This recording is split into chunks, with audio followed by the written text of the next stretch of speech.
reading out the signals for the Baltimore Colts. Unitas gives to Amici.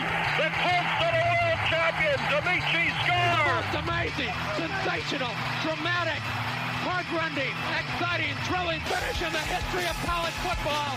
California has won the big game. 5 seconds left in the game. Do you believe in miracles? Yes! Unbelievable. This is Phil Steele. This is Mike Burnham. This is Wes Durham. This is Mike Ashley. Hi, this is Chuck Foreman, number 44 of the Minnesota Vikings. Woo, mercy, this is handsome Jimmy Vane, the Boogie Woogie Man. This is Coach Fry with Virginia Tech Football, and you are listening to Big Dog Sports Talk. Are you ready to rock? Are you ready to roll? Okay, let's do it. You're in the doghouse with Rick Watson on Big Dog Sports Talk, presented by Pulaski County Sports and Entertainment. Join us in the Family Fencing Studios and chime in on the McClellan Chiropractic chat line. He's keeping cool with help from Little River Heating and Air, but this show is straight fire. And now, the big dog, Rick Watson.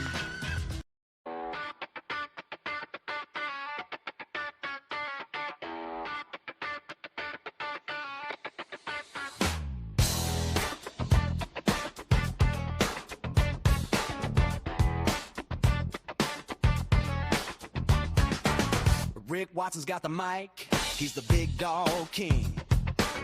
Cover sports so sharp, it's a New River thing. Virginia Tech fire, Radford pride too. Every stat, every play, he's bringing it to you.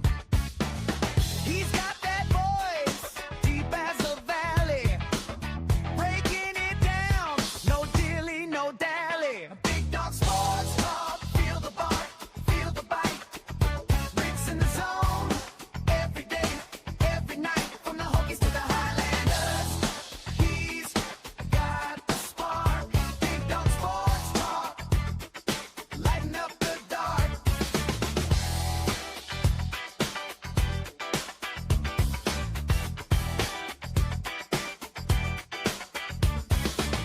He's got the scoop, faster than a sprint. Calling plays like a coach, every word's a hint. From the courts to the fields, the stories unfold. Rick's play-by-play, worth its weight in gold. With a laugh and a growl, he'll pull you in. Big Dog's podcast, let the games begin. Big Dog Sports Talk, feel the bar. Monday edition of the program. Hope you're well. Hit us up in the McClellan Chiropractic chat room and on the Professional Door Incorporated text line 391-0788. Reaction Monday. Phil Elmassian joins us in hour 2. Todd Grantham in hour number 3. And the best news is this morning,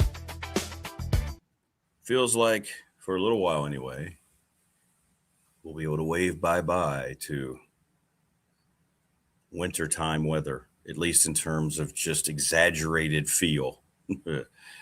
Looking forward to that. Temperatures will be in the mid to upper 40s today, 60 tomorrow, 50s on Wednesday. And next week, I've already seen upper 50s. Maybe we're finally beyond this stuff. I hope so. Let the melt begin. But how was your weekend? We'll review it all. Super Bowl. Super Bowl 60 won't go down as one of the best outings. Terrible football game. Let's just say it the way it is. It was a terrible football game, representing a product of a league that is utterly and completely on the decline. We'll get into it. We'll break it down. Not a good weekend for Virginia Tech hoops. Hokie men lose fairly convincingly at NC State. Tech women get beat up yesterday at home. It's after losing to Notre Dame. Radford men lost.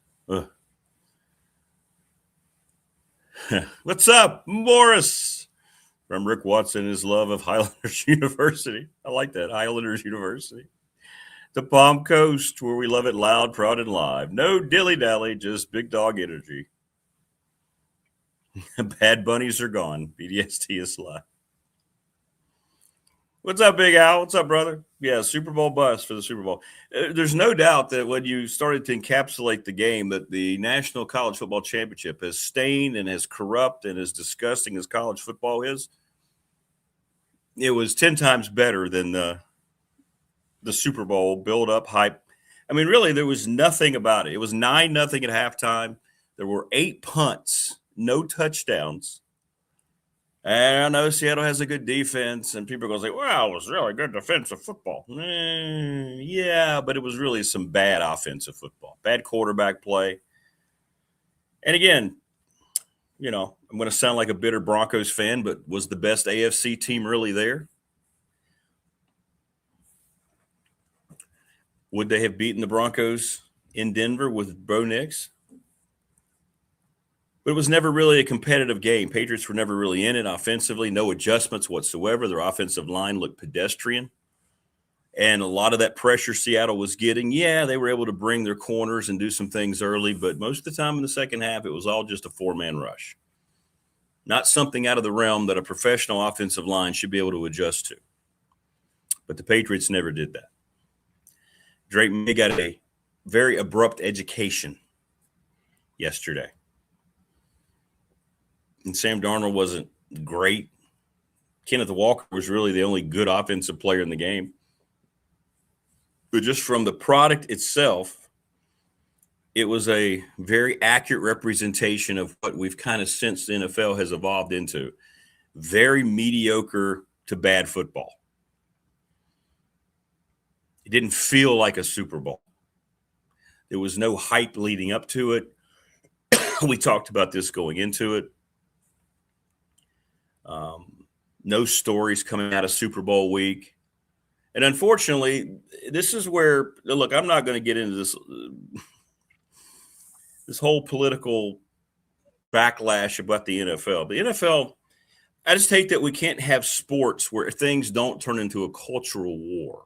And that's what this became. And for the first time now, I believe the NFL is vulnerable.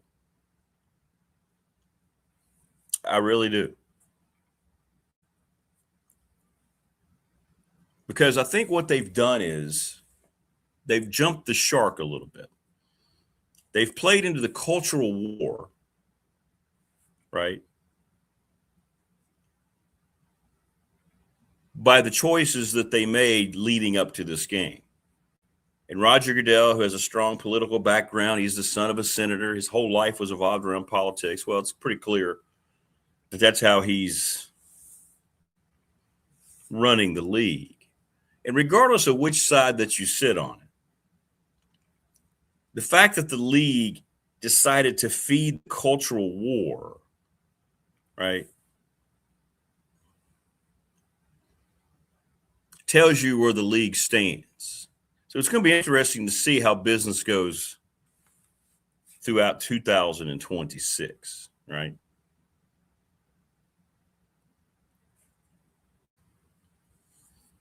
Yeah, the Super Bowl is always going to have high ratings, always, just because it's the Super Bowl. I mean, it's always going to rate. I don't know if they're going to look at it as being a great ratings boom. Who knows? I don't know what their goal was. I don't know what the viewings were on the other halftime show that was going on. The mere fact you had to have the need to have 2 separate halftime shows. In other words, sports is supposed to unite people. It's supposed to be a cultural event of unity. Yet the NFL and the league spends all of its time creating a cultural battle with its main event. An all-Spanish halftime show. Whether you like it or whether you don't like it, that's irrelevant to me. I don't care. The fact you had to have another halftime show to begin with.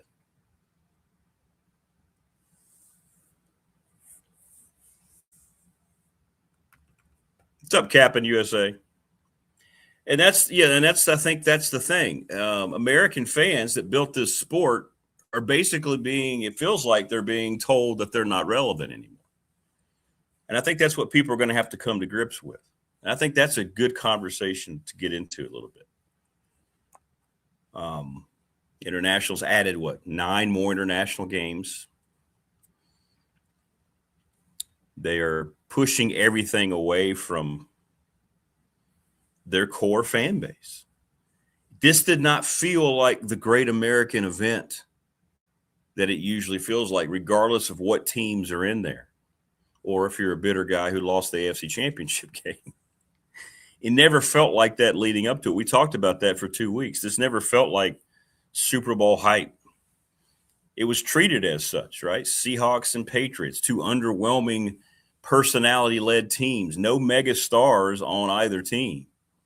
It didn't have that cachet. And you have a 9-0 game at halftime with 8 punts. It was a bad football game. It was for Seattle fans, you're going to think it's the greatest thing in the world. When you win the Super Bowl, when you're that fan base, you don't care what other people think. Your team won, and I get it. I totally subscribe to that. I understand 100% why you think that way. But for the casual football fan who wanted to have a really good, fun game, that didn't happen. There was nothing about the first half that was intriguing in any way, shape, or form from a football perspective. And then, when you have a bad game going on, the commercial, is it me or did they even have Super Bowl commercials? It was terrible. Commercials were terrible. And I saw where the ads were averaging $8 to $10 million. Is that right? Whew.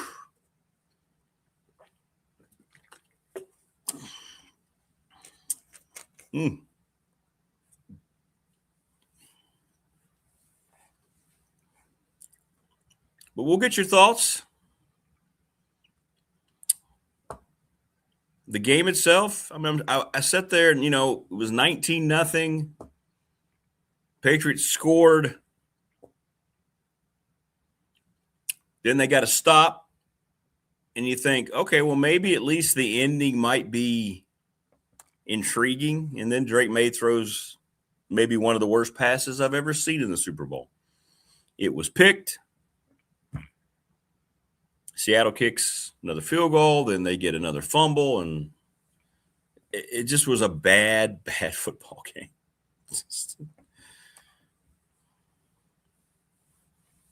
Yeah, I'm with you, Captain USA. It was disappointing. It was a bad game. Now the league, obviously going to claim victory all the way around. That's what corporations do. They're going to act like nothing bothered them, but there's no way Goodell was happy. I don't know what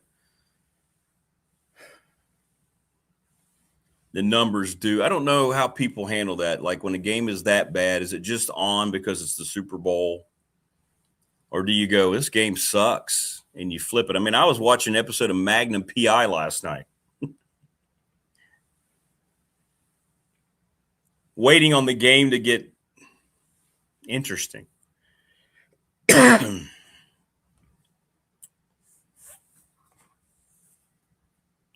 it was bad. It was a bad football game. Didn't feel like a championship game. At least Miami, Indiana felt like a championship game. Darnold only completed 50% of his passes. Walker was the only good part of it. May threw 2 interceptions. Had to throw the ball a lot.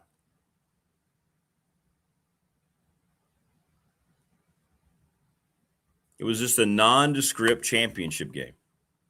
Exactly. That's what I watched the Ivan episode. Just happened to be on. I was flipping through and I was like, oh, I love this episode. That's the one at the end when Ivan had murdered Magnum's friend who would help him out with cases. And his favorite thing was sunrises. And at the end, Magnum tracks down Ivan, the Soviet spy who he had a history with in Vietnam. And Ivan's very, confident that Magnum's a man of dignity. You will not shoot me, Thomas. You're not of that. You're not. And then as he's walking away, Magnum stops and goes, Ivan, did you watch the sunrise this morning? And he takes a puff off his cigarette. I certainly did. Why do you ask? And then it ends with Magnum turning, and as he fires his pistol, the smoke coming out of the pistol, it's a freeze shot. Good episode. Groundbreaking at the time, too. Yeah, you got to watch. Yeah, exactly. You can always enjoy Magnum, Captain. Subscribe, like, and share to the channel, please. But give me your thoughts on the game. What'd you think? It's hard to break down from a football perspective. Todd Grantham will. I know he and I were chatting. Now, he's a defensive guy, so he appreciated it for the Seattle defense. And they're good. I mean, they're good defensively. There's no doubt about it. Chris Collinsworth, just awful. Just awful. Trying to keep interest in the game, trying to say anything that he can. Trying to say that this was the greatest defense in the history of the Super Bowl, things of that nature.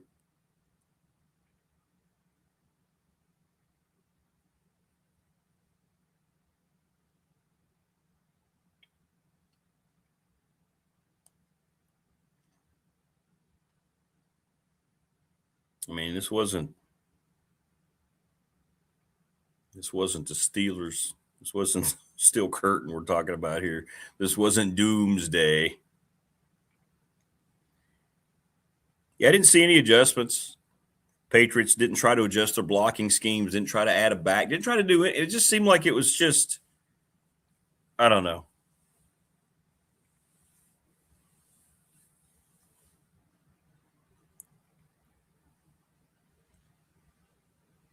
But I haven't seen any ratings yet. I guess we'll break them down, and I don't know. Hopefully you get an honest assessment. Everything is so clogged up in the political machine that you don't get honest reporting on even things that should be factual, like numbers.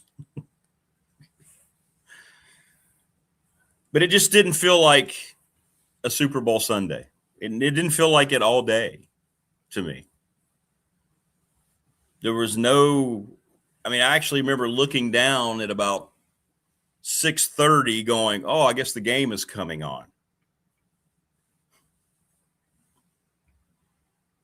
Better turn it on now. The game's about to kick off.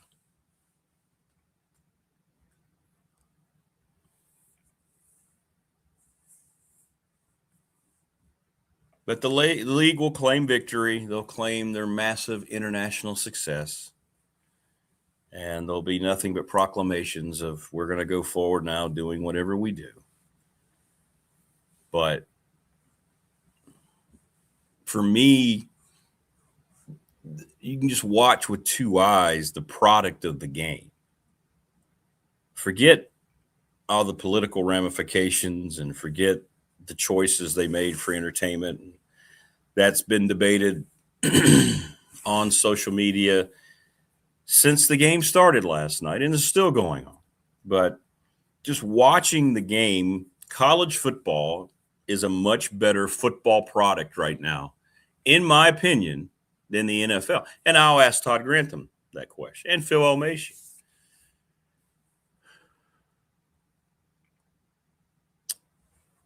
I just don't think it's very good football. I appreciate a great defense, and Seattle's got a really, really good defense. I appreciate that.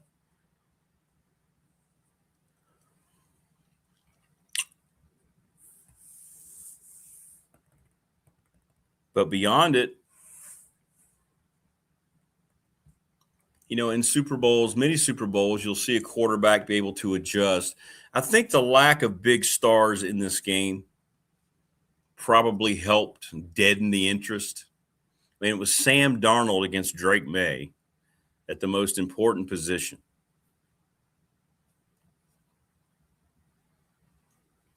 Seahawks had a receiver, obviously, that was the player of the year offensively, but how many people knew that?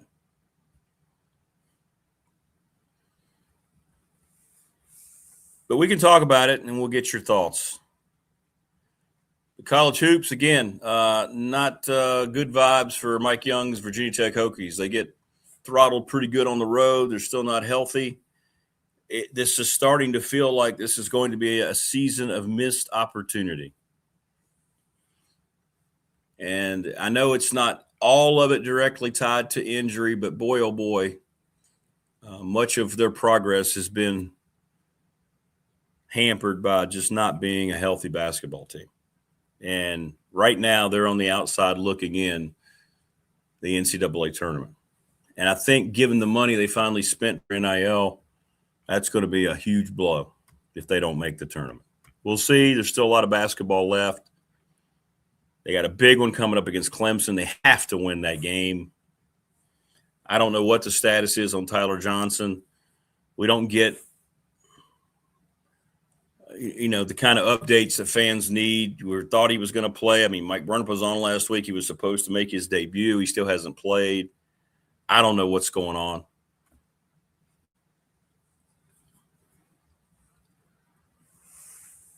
Joseph says free agency has destroyed pro sports and it's going to destroy college sports. Yeah, it's well on its way in college football. Just a matter of when, not if, unless.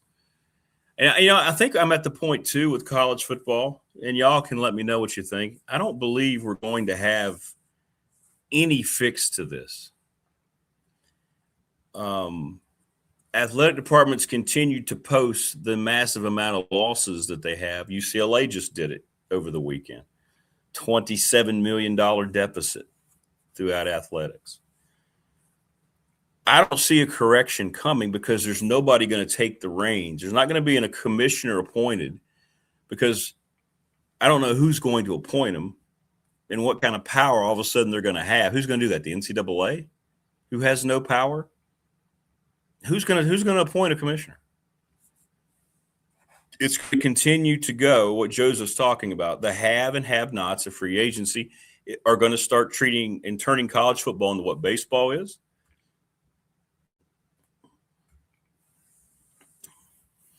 All right, good for you, Tebow. It's awesome. Couldn't tell you anything about the Super Bowl, didn't watch any of it. And you can make that proclamation and know, by the way, you didn't miss anything. I mean, I switched to a Magnum PI episode willingly. And I liked it.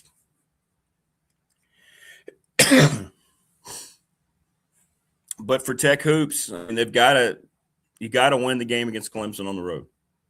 Your opportunities are starting to slip by a little bit.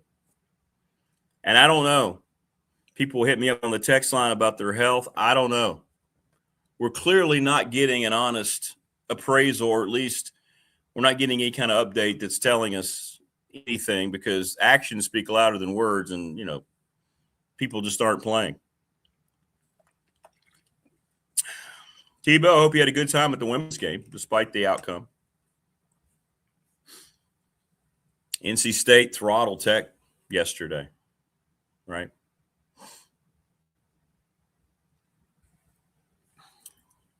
Throttled Tech.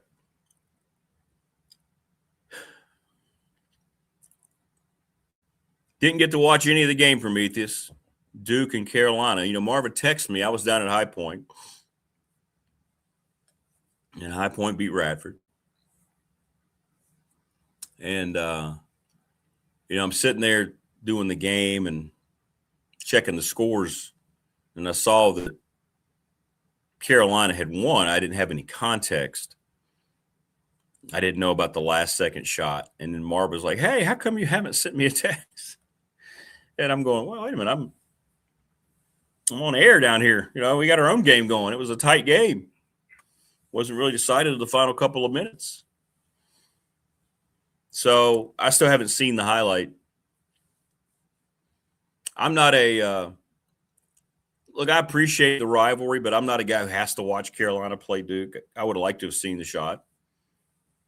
But, yeah, we had that game, and not so good for Tech and Radford on Saturday. Radford women got a big win against High Point. But we'll see now, let me look here. So what's Tech have on the horizon coming up? And to me, I hate it just because I know that you can call it an excuse all you want, but not having their roster put together the way they needed to has really hurt them. They've got the game against Clemson, who's 20-4 and ranked. That's a game they have to win. Should beat Florida State in Blacksburg next Saturday. They're not good. You got another opportunity down at Miami, winnable game. Wake Forest is pretty good, but they've got to come to Blacksburg. Then you have to go to North Carolina and then go to Virginia. So there's still a few opportunities for some major quad one wins. And I know we're still a long ways away.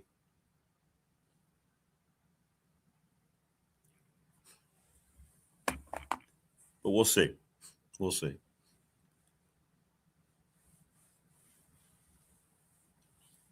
Was it Prometheus? Was it Trimble that hit the shot? I think it was. I think that's what Marva said. I think it was Trimble who hit the shot. But a big win for Carolina. Hey, thank you, Joseph. Are we really? We hit 800. Thank you so much, everyone.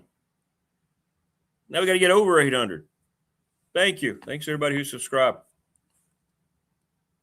200 more to get to the magic number. Thanks, Captain USA, whoever else jumped on.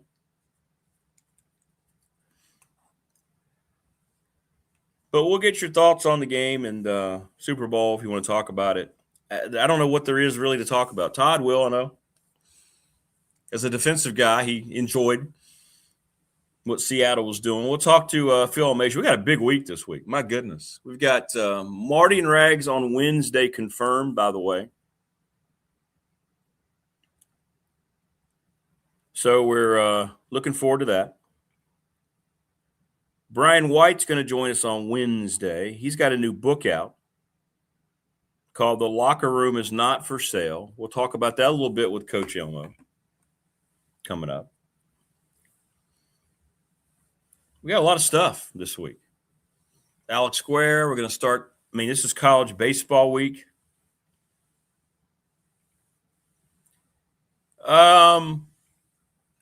ASAP, Morris.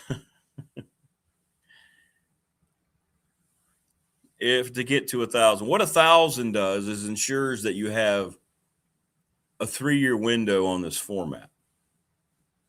1,000 is their number because then they can start running ads on the replays of your show. Let's just say it the way it is. So hopefully we stay at 800. Sometimes it fluctuates. Sometimes you'll have it and then you'll go back later today and you lose one. So 1,000 is the subscription rate that they look for. Yeah. In terms of deadline, they'll let me know.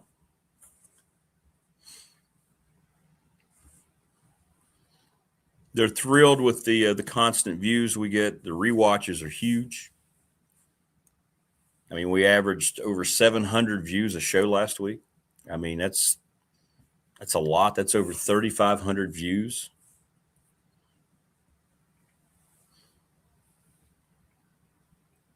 So that's really cool. And I thank everybody for that. Thanks to Family Fencing, sponsor of our studio, 540-200-8294. I know they're looking forward to the melt.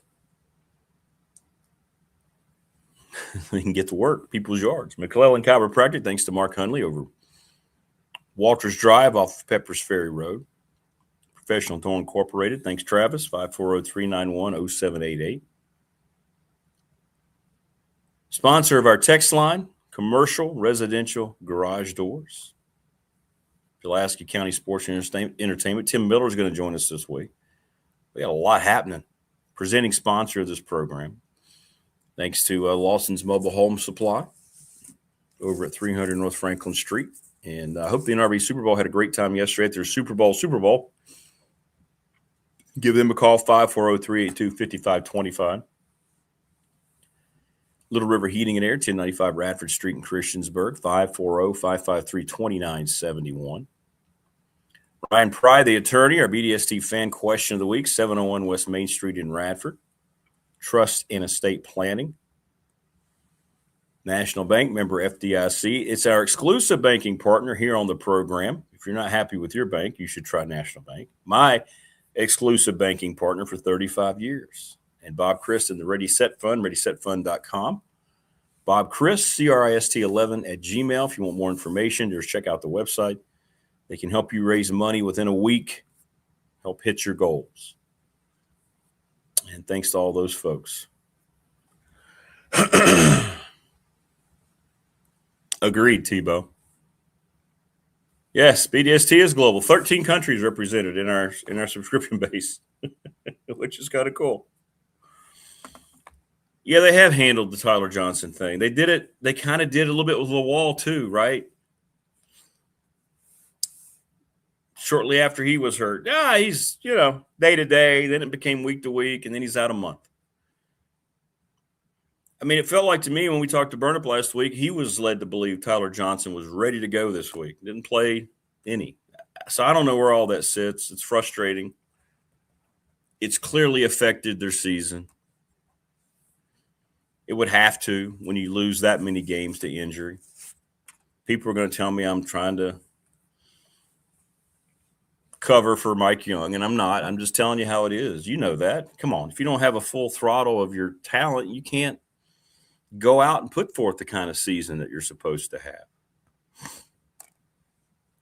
I mean, I would think that would be common sense.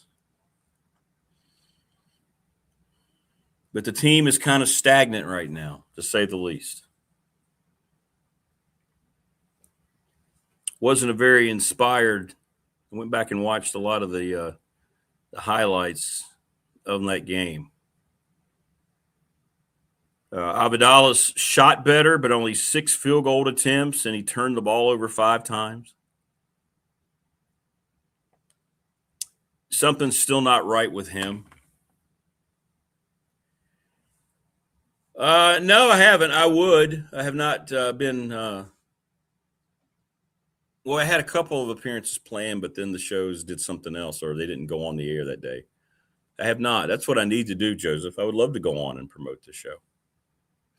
Absolutely. If I had a full staff, if I had a better budget, I could market a little bit. That's what I'm saying. I wish I had like a dude who could help me out with clips and with promotional things, but I just don't have that kind of time, especially during basketball season.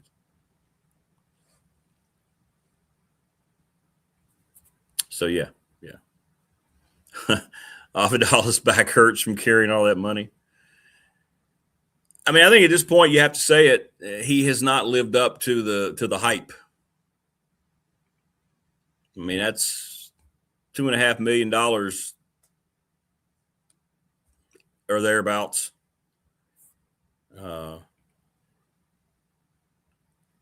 Could be, Tebow. He may, yeah. And you know what? To your point, that's happening a lot from basketball coaches that I talk to. To your point, I won't mention names, but off the record, and that's what I love about talking to these coaches, because you can have a conversation when you sit down to do interviews, or which we do for our pregame. But a lot of these guys are looking at their future seasons, and if they're not healthy, why would he rush back whatever he's making at Tech? I don't know.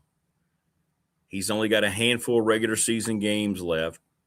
At this point, you don't expect them to make a magical run in the tournament just because they haven't been healthy. And I'm hearing that from a lot of coaches, Tebow, what you just said. A lot of guys are honest with their coach, but they're saying, I'm done. I'm just going to try to get healthy, and then I'm going to go back on the market, because it becomes free agency, and that's what they're handling it like. That's what we have in college athletics. Correct, TLB. It does undermine a coach's authority. And you know what? Flynn Clayman is the new basketball coach at High Point. And he's a younger guy, right? He's not adverse to this whole environment that we're in. But he even said that to me Saturday night. His team's 22-4. They're the number 5 mid-major ranked team in the nation. They're good. But he said the amount of money, you have to completely change every aspect of what you were taught as assistant growing up, coming up through the system to where you are now. His first head coaching job, he was the associate head coach there for Alan Huss. So, yeah. NRB Thunder says the good thing about the Super Bowl was we had fun with the family. There you go, 100-square pool. By the way, did you notice there were 3 gambling ads before the game even started? I'm sitting there going, really? Okay. Marvin does not have a show. Marty, of course, has his national show, but ESPN will not allow him to promote other entities. How's that?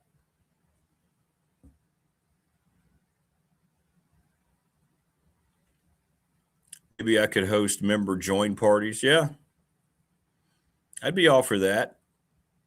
Go impromptu live and just kind of do things like that. I'm trying to work with the Montgomery County Chamber. That's one of the things I need to take better advantage of with Steve and those folks. We have somebody coming on, by the way, from over there too. Maybe this week. We got a lot going on this week. I got to get with him today and try to wrap that up. But yeah, I feel like I'm not taking advantage of that, sponsor-wise and or subscription-wise. But yeah, you're right, Stephen. You are 100% right. But hopefully things will get to the point to where I can start to do that here soon. Start to do those things soon. But guys are, if they've been hurt, like Johnson, you wonder. It kind of makes you wonder. And I think it's why the messaging from coaches is more murky now than ever before about injuries. Like, maybe a guy is ready to come back, but he's doing just what Tebow inferred and what other coaches have told me. They might just be saying, I'm good, man. You would hope that's not the case. But when you treat this like professional sports and you treat this like the money grab that it's become, how can you expect different results than that? It's human nature, correct?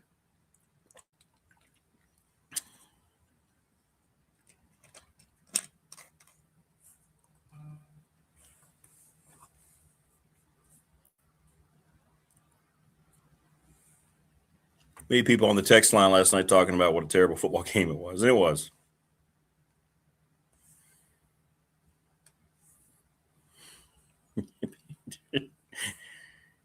Josh says, did you really watch Magnum PI? I did. I got through the first quarter. It was terrible. I'm flipping around and I see on MeTV they have Magnum PI. And I'm like, oh, this is the Ivan episode. I love this. Boom. That's what I watch. 100%. 100%. You need to buckle down and get that Creed calendar published. Subscribers will stampede.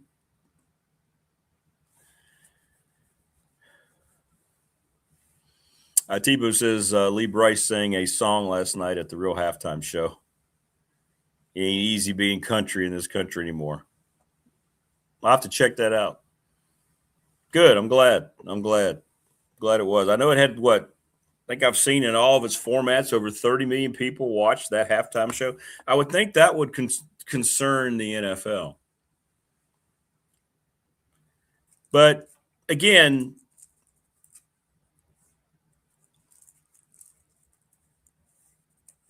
the NFL in particular, professional football, American football, there's no sport that encompasses Americanism more than our football.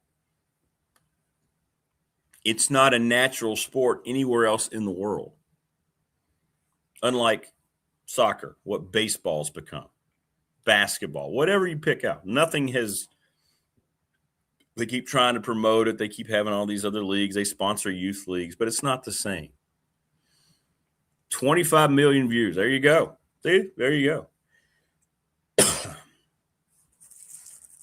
The league will lie about it or they won't acknowledge it, but that's going to bother the NFL. That's going to bother Goodell. But the league has chosen its side. We know which side the league stands politically. And we know that it seems to be feeding this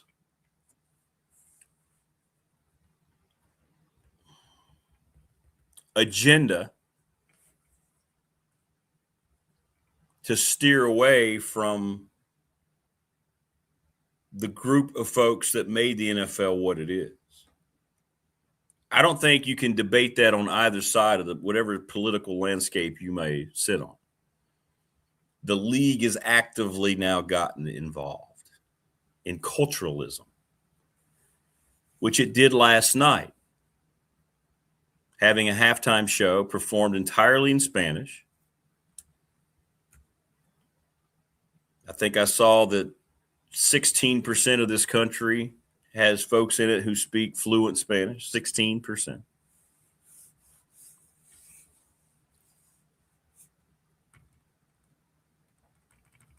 None of it was in English. And then I saw a lot of people who speak Spanish people saying that they didn't understand some of so I don't know what the point of that was other than to make a statement. See what I'm saying? You're playing into the culturalism of it. And the NFL has chosen its agenda by doing just that, whereas it should just stay out of that.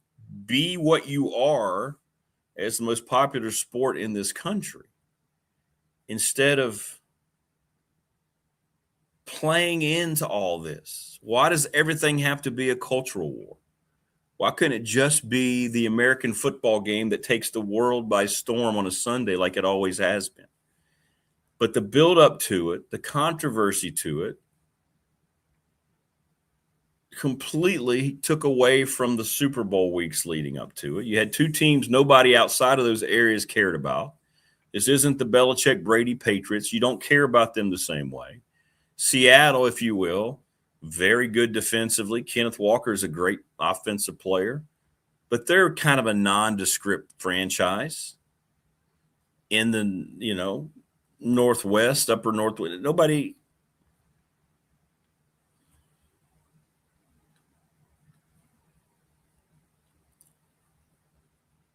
So I don't know. You tell me. Was all that just okay to you? And it's fine if it was. No judgment here. But to me, it bothers me to see a commissioner in a league actively pursuing dissection of its fan base. To me, that seems like a bad business model. And I don't care where you stand on either side of the issue, politically or culture. I don't care. I'm just talking about why does the league actively seem to be adding into this push away from half of its fan base? And that's a question that I don't know if anybody would ask Goodell. They would deny it. But you tell me.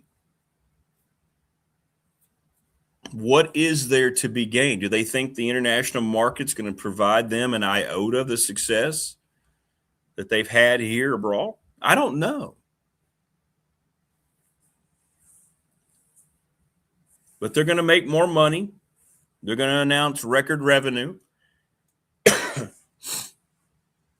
And they'll announce last night as a huge win, regardless of whether it was or not. And the media, the access media, who pushes all this, will just fall right in line because they don't want to lose, or they might already be partners with the entity.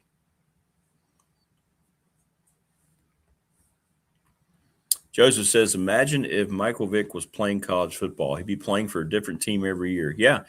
If 3 years from the time you're out of high school until you can go to the NFL,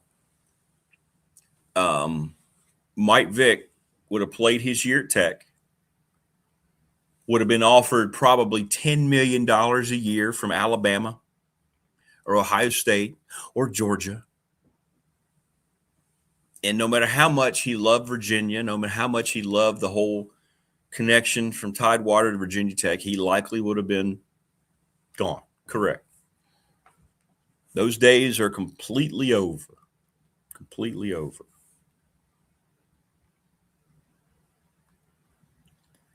Tebow says fans are what make the NFL. Correct. 100%.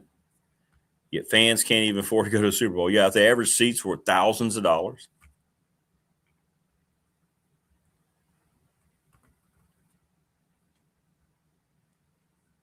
Yeah, the NFL is taking on a lot of the personnel of the NBA. 100%. I could not agree more with that. And look what it's got in the NBA. Record low ratings that supersede the record low ratings from the year before. Let me ask you, when's the last time you sat down and went, yeah, I can't wait for this NBA matchup tonight? I mean, seriously. When's the last time you went out and actively pursued watching one of today's stars in the NBA? I mean, who's the biggest star in the NBA now? Other than, washed up LeBron at 40, whatever he is. I mean, do you still care if Steph Curry, by the way, hasn't been shy about his political views along with his coach? They can't seem to stop talking about it. It's been very disappointing to see how he completely disregards the thoughts and opinions of half the country. The league puts itself out there so readily to, again, kind of segregate itself culturally. And I just don't understand.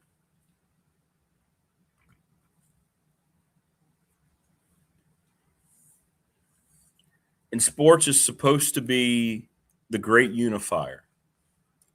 And I know it's naive, but, I grew up Southwest Virginia. And around my neighborhood, it was more of a diverse area than you thought in terms of, the makeup, the nationality of families, and nobody cared. And when you play sports, you cared even less because you're all on the same team. And I guess for me, that was the thing looking back when I was younger. Maybe many of you feel the same way. All that mattered is your team colors and your logo. Who's wearing that? That guy's my guy because he's wearing my team's colors. I don't care if they're black, white, wherever they're from. Doesn't matter to me because he's a Bronco, And I grew up with that. And when you play sports, they're your teammate. We're going to talk about that with Phil Elmassian. We're going to talk about that with Ryan, the author, who's coming on. The locker room is sacred. It's its own entity.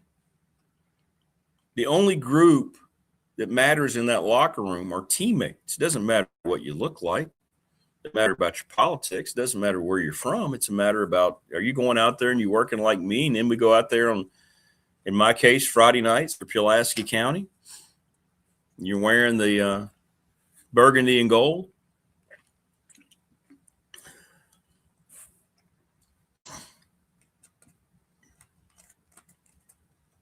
Team colors matter, right?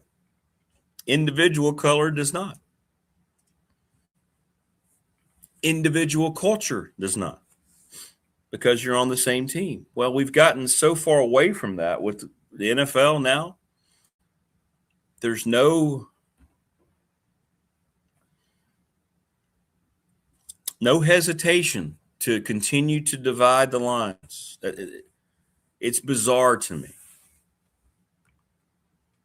The NBA did it years ago. The NBA did it 4 or 5 years ago, made it very obvious how they thought about this country. They haven't recovered since, I don't think. And I don't think they will anytime soon. In the NFL, as untouchable as it seems like it is, and has operated now after this whole build-up, this whole week, the moronic Roger Goodell contradicting himself every time he opens his mouth, it feels like the NFL may have finally crossed over into that realm. And we'll see if it affects the overall business results. I don't know whether it will or not. Maybe it will, and maybe it won't. And if it doesn't, they won't care, and they're going to proclaim victory many times over. And from that standpoint, they would be right. I'm surprised we don't hear more from the owners. I mean, they're already billionaires. Every one of them is a billionaire. If you look at the list, every owner of an NFL team is a billionaire. They're the ones who hire the commissioner. But Goodell is completely inept. He has no idea what he's saying. He has no idea how to answer these questions because the questions that are being asked are getting closer to the truth of what he's all about. So therefore, he can't separate from it. But strip all that aside, as someone like many of you who absolutely love the game of football, the product of the NFL is not good.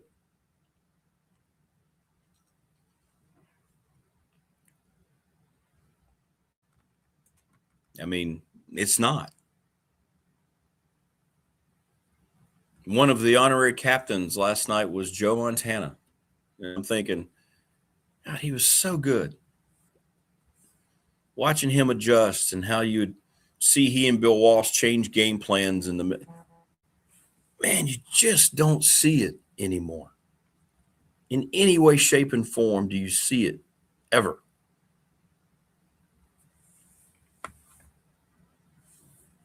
And last night was a prime example. The product was really poor last night on the field. And Trico and Collinsworth can sit there and try to build it up. And Collinsworth can make all these hyperbolic proclamations that are nonsensical. But I believe that there's this arrogance that they think that everybody watching is just stupid. And maybe that's because there's so much brainwashing that goes on that people may not even be aware of they're part of, that they just feel like, well, people are going to believe what we say because they always believe what we say. Yeah, I'm going to save that whole, Tebow, this whole Olympics thing is to see athletes get up. First of all, why are they being asked specifically about the current political climate here when that's never happened before? And the fact that they come out and have the audacity to say that they're almost ashamed to be representing the United States because, of course, they fall in line with half the country that automatically despises the current president. It's disgusting. It's embarrassing on every level. No matter what kind of political strife, no matter what kind of mistreatment of citizens you have in any other nation, you're never going to see an athlete go out there and say they're ashamed of their flag, of their country representation. Yet you have these entitled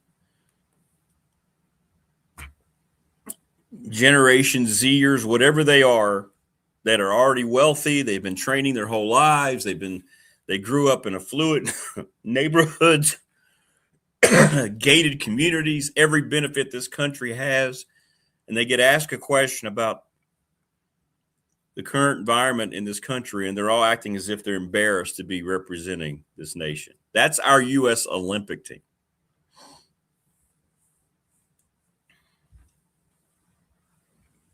It's disgusting, and it should disgust more people. It's not every athlete, But those skiers and then that skater, it's just incredible to me. And you won't see any other nation have any athletes, despite oppression, despite whatever, get up there.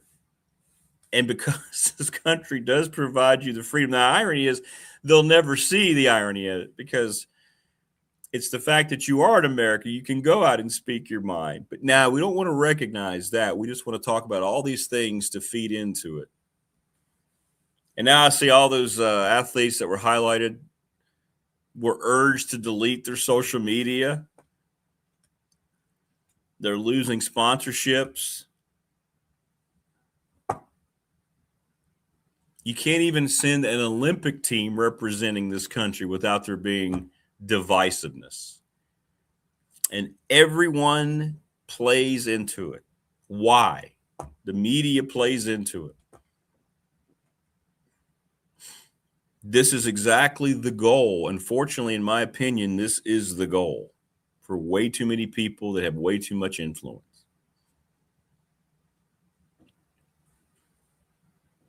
And that's what's so frustrating now about sports. And that's what has changed my mindset so much about it. Because, again, sports is supposed to be the unifier. And now all it is, it's just another mechanism to create more and more cultural, community, political disconnection with one another. And it's just widely accepted.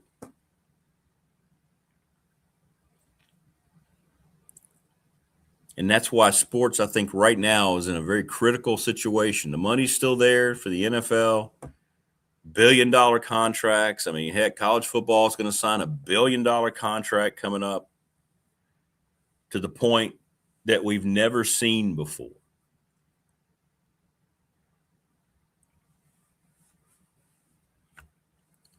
But at its crux, when you sit there and you're seeing athletes who have had everything paid for the last, 10 years of their lives, however long it's been, all they can do is focus on their training. And then to get up there and say how much they're embarrassed.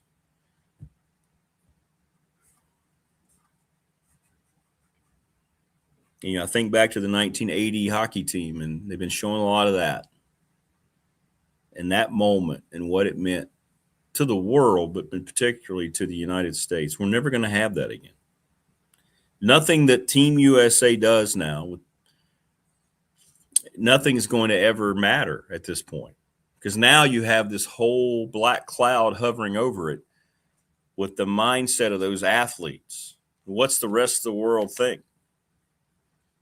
Because like I said, you don't see that from any other nation. Show me a clip of any nation. Well, first of all, no reporter's going to ask athletes any question directly about politics other than athletes from the U.S.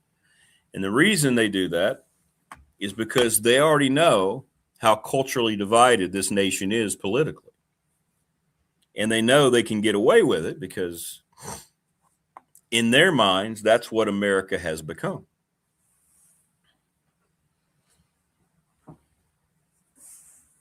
And it's extremely disappointing. And it shouldn't be that way. But yet here we are.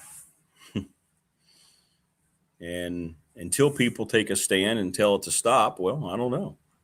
It won't stop. But yeah, we can get into a whole thing. I mean, seeing all that happen, and I always, especially with the Winter Olympics, because most of those sports we don't relate with here in the United States. Most of us don't ski. We don't skate. We don't have a luge in our backyard. We don't have bobsledding. We respect it. We think it's cool. It's different. But the Winter Olympics, in particular, always had great stories, right? Oh, what's this sport? Oh, what's this? Where's this athlete from? And you could kind of wrap your arms around it. You could kind of relate to them, unite. But now, when they're getting up there running their mouths like they are, does anybody even care? Does anybody even want the opportunity to get to know anything about these athletes now? I don't know. Yeah, it is a trap, Tebow. Yeah, divide and conquer. It is. People are brainwashed. They don't care. They don't care. They just go right into it, and it doesn't matter in any way, shape, and form to them anymore. And it's discouraging, to say the least. But anyway, let us know what you thought of the Super Bowl and everything else. Joining us now on the program, it's never discouraging to have Phil Elmassian joining us. Coach, how are you? I'm so glad I bring some brightness to you and your program. There are not many people who have said about that for like 40 years. You're a bright, shiny day when it's cloudy, Coach. I mean, just tell you that. I'm just a happy Jack guy now that I'm out of coaching. Well, you should be. You should be. Hey, let's get right to what's going to happen. Before we get into I want to talk to you about the game and what you watched. But, hey, you reached out to me this weekend, and you brought up the name of Brian White and his book. Brian's going to be on Wednesday. I've been talking with him. Yeah, let's talk about that a little bit. This book is right up your alley, isn't it, what he's written about? It's what kept you in the business, Rick. When it's all said and done, I've always been enamored by Brian. You know, he did his master. He got his undergraduate, played quarterback. He started at quarterback at Harvard, was a second-team All-Ivy quarterback back in the 80s. His daddy was a coach. Daddy was a very successful coach in Massachusetts. So he and I obviously had a connection when we finally hooked up at Wisconsin. And then he goes to Fordham and as a GA, and he gets a master's degree from Fordham. He's got an undergraduate degree from Harvard, gets the master's from Fordham, goes to Notre Dame with Lou as a GA, and gets an MBA from Notre Dame. I said, I despise guys like you. He and Derek Dooley, same thing. Derek Dooley, Vince's boy, he was at LSU with me. He was an attorney. I said, you guys, the only thing I hate you guys. You have options in your life. I have none. I have zero. I said, I was so jealous of these guys. I mean, so I got my William Mary degree. I mean, who cares? You know, I've been coaching for the rest of my life. B. White, I call him B. White. We were at Wisconsin together, and you talk about a recruiting go-getter and just the enthusiasm and the genuine enthusiasm that involves people, because recruiting is people. That's all it is, and people having people skills. And he was another coach that just positive guy all the time. And when I found out he wrote this book, I said, what a great concept as a book. You know, there's so many leadership books coming out, but taking the concept from the locker room, that focus, because I don't care in my 40 years and the next 40 years, I don't care about NIL. I don't care about the portal. You know, there's probably going to be more locker room challenges than ever before because of those two things. But the ground roots are still going to be the same in terms of from Monday in the preparations of Monday through whatever Fridays in college football or Sundays or whatever. And you're just, you know, and I remember Coach Holtz particularly, and, you know, as assistant coaches, you always go into that locker room. It is not their space. It's everybody's space that can put a hand on those kids, whether it's trainers, managers, and coaches. And especially if you've really challenged a young man during the day, you get in that locker room. So when he leaves that building, he's not carrying these, you know, these truths that you convey to them about how they prepared and what battles they won, what battles they lost in practice. And there's a bond that's connected. And then after a win, there's no better place in the world after a win. than a college locker room. And that's what kept me bringing me back in the business. So he's got a great concept. Right now, Rick, I just talked to him on the phone. It's Amazon's #1 new bestseller. Is it and really? It just came out. Yeah. It's #3 on the Amazon bestseller list right now. #2 is his Belichick's book. I said, hey, we're going to pass that one. Oh, this will be great. This Locker Room's Not for Sale. That's the name of the book. The Locker Room is Not for Sale. Yep. So we'll check that out with him. That'll be great. Well, thanks for the lead. That's cool. Well, he's already told. Go ahead. He's already told me a great Coach Elmassian story. He might retell it on Wednesday morning. I'm going to wait and let him tell it. And I thought, that's Coach Elmo. Yeah, we were playing Indiana, and Randall L. was the quarterback. And yeah, that was it. And we got a bad game. Barry's on my butt. We got a bad game plan, coach, and they're not executing it worth of crap. What can I tell you? Fire me. And then you go out and beat Ohio State in the Horseshoe the next week. Yeah, no, we ended up beating Indiana. We came back and beat Indiana. Oh, the Horseshoe. We were down 17-0 at the half in the Horseshoe. And this one, John Cooper, he had great athletes. He just couldn't keep them. They're all leaving for the draft. The quarterback was average that year, but we came back and scored 42 unanswered. We shut them out in the second half, and we scored 42 unanswered points in the Horseshoe in the 99 season. So that was a lot of fun. But you're going to enjoy Brian. He's a son of a coach and still doing it, working for Eddie George at Bowling Green now. Yeah, it's great. It's great. Been with, I think your listeners would really enjoy it. I think particularly if you're having Marty on, I told him, I said, hey, look, this guy's got some big-time people on here. You know, I'm just a slappy, but he's got some big-time national people on here. I said, so I think it'd be a good twofold and a great listen for your audience. No, it'll be great. Wednesday's going to be huge. Yeah. Thank you so much for that, Coach. I'm looking forward to that. Oh, no. Glad to do it.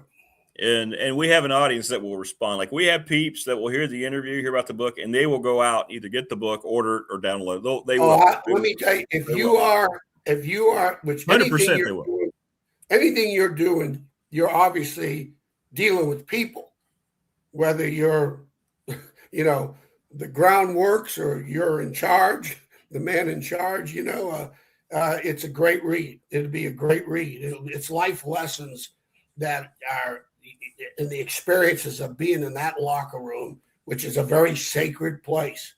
You don't want people after a game in there except the players and the coaches, the managers, the trainers. Nobody goes in there. You don't bring people in there. Yeah. And that's the way Joel Hicks ran his locker room. Oh, yeah. Mike Smith, same thing at Hampton. You'd have a coach standing right there when the last player walked in, last manager, door is locked. Oh, yeah. Win or lose, you're not coming in here until we're ready to open the door. Yep. Winning and losing in both areas. There's more crying when you're winning than there is when you're losing. I remember the story. I'll give you a quick story about Coach Holtz when in '87, they went to his first year. They went to the Cotton Bowl, and Texas A&M beat the hell out of them in the Cotton Bowl. This is before the '88 season. He walks in the locker room, and there's one guy in the locker room that's crying that did not play in the game. His name was Chris Zorich. You remember him? Oh, yeah. He was pretty good. Chicago. Played at the same high school that who's it? Not Ditka. Yeah, I think Ditka played. Played at the same high school in Chicago. Yeah. So he's Lou, the only person that's crying in the locker room after that game, the only one. And he never played. And Lou looked at him, he goes, that's going to be our leader. And he was. The next year they win the national championship, and he was one of them that set it off. It says a lot. He didn't play it down, but yet he's that upset that the team lost the game. That's what it's all about. Yeah. When we were at the 97 year, I know Brian will appreciate this, the 97 year at Wisconsin, my first year there, Barry hired me because they had the worst secondary in the Big Ten. It was awful. We played Georgia We played Georgia, and Mike Bobo was like 27 for 29. And those two were dropped, and I'm the DB coach. So I walked down the locker room. I see Barry in the locker room all by himself. He's in the coach's locker room. I walk in there, and I took my time coming out of that press box because I go, like I told you, they have fired every secondary coach they've ever had. And I'm sitting there going, I'm done. This is it. I walk in, he looks me in the eye, goes, don't leave me. I said, don't fire me. He goes, don't leave me. Are you kidding me? And he goes, I will get this straight. And it was a locker room moment. And then we ended up going we made progress. He saw the progress we were making. But then the next 2 years, we were nationally ranked on just every category in defense, and especially with the pass defense, and it turned out. But here was the kicker. I walk in, I go to the DB room. We had a lot of freshmen, redshirt freshman, sophomore team. It was a young team, and Georgia was loaded. They had great players. Champ Bailey. I mean, they had some great players. And I went in that locker room, and the redshirt DBs that played in the game, Jason Doring, and I had two redshirt freshmen that did not play in the game, were in that locker room in the DB area, and a couple of redshirt sophomores, and they never took their pads off. They just sat there with their pads on and staring at the wall. They weren't necessarily crying, but you could see it in their eyes. This crap's going to stop. Yeah. You could see it. I knew it. I knew right then and there we had a chance to become a good secondary, which would become a good defense and take us to, as I'm wearing the shirt, 2 back-to-back Rose Bowl wins that never been done in the history of the Big Ten. That's right. That's right. So the locker room is a special place. When you were in Blacksburg at Tech, do you remember who stood out as kind of natural? Who were some of those Chris Zorich type of guys? Well, you know what, Rick? There's two kinds of people that there's the leadership. Barry always said this, and today, football, but today particularly, leadership is hard. You need followers too. Good followers are very important. Okay? And leadership is important, but the difference makers are the enforcers. Yeah. That's the difference. And all you need is one. You know, you can have a lot of leaders and you're going to have more followers. You're going to have, more followers and leaders, but you need one enforcer. That as soon as any negative conversation starts coming out, that enforcer goes right over and confronts it right away. Stop the negative talk. That was the key. And the enforcers, in the Tech locker room at that time, there were a lot of guys that I don't know if necessarily they were enforcers in 93 when the program got turned, but I know this. We found guys like George Del Rico, J.C. Price, Torian Gray. And I'm probably going to leave a lot of guys out. We found the guys. Everybody wants to win, Rick. They all want to win. Lights are on, band's playing, everybody wants to run out of the tunnel. When you're getting your ass kicked and you're losing, you got to find guys that hate losing. They're tired of it. And we found them. I've told you the story many a times. I get to Tech, they go, we got 7 returning starters coming back off the 92 team. I said, I don't need on defense. I said, there's not one of them I need to beat Temple and JMU. Not a one of them. They need me more than I need them right now. Good point. Just telling the truth. And we did. We found a lot of backup guys, and Lawrence Lewis, another guy, Hank Coleman, another guy. These guys turned out to be great. The Cornell Brown as a freshman just put a spark into everybody. But we had one kid at Nebraska, Bullocks. I can't remember his first name, a safety, because the first year at Nebraska was a disaster in 2004, a total disaster. Took over for Frank Solich. It was a 10-win team, and I always said, this is a bad job. I took the job for the money. I did it the first time in my life, literally. And it's Nebraska. We don't go to a bowl. We hit a lot of nevers, what they never had done in a long time. And so the next year, Danny Bullocks, he had twin brother left for the NFL. He decided to come back for another year. He became our enforcer, and we turned that thing around, won 8 games, and beat Michigan in the Alamo Bowl, which was a huge win. Then the next year, we went on to conference championship against Oklahoma. But because of him, because he stopped the negativity in the locker room.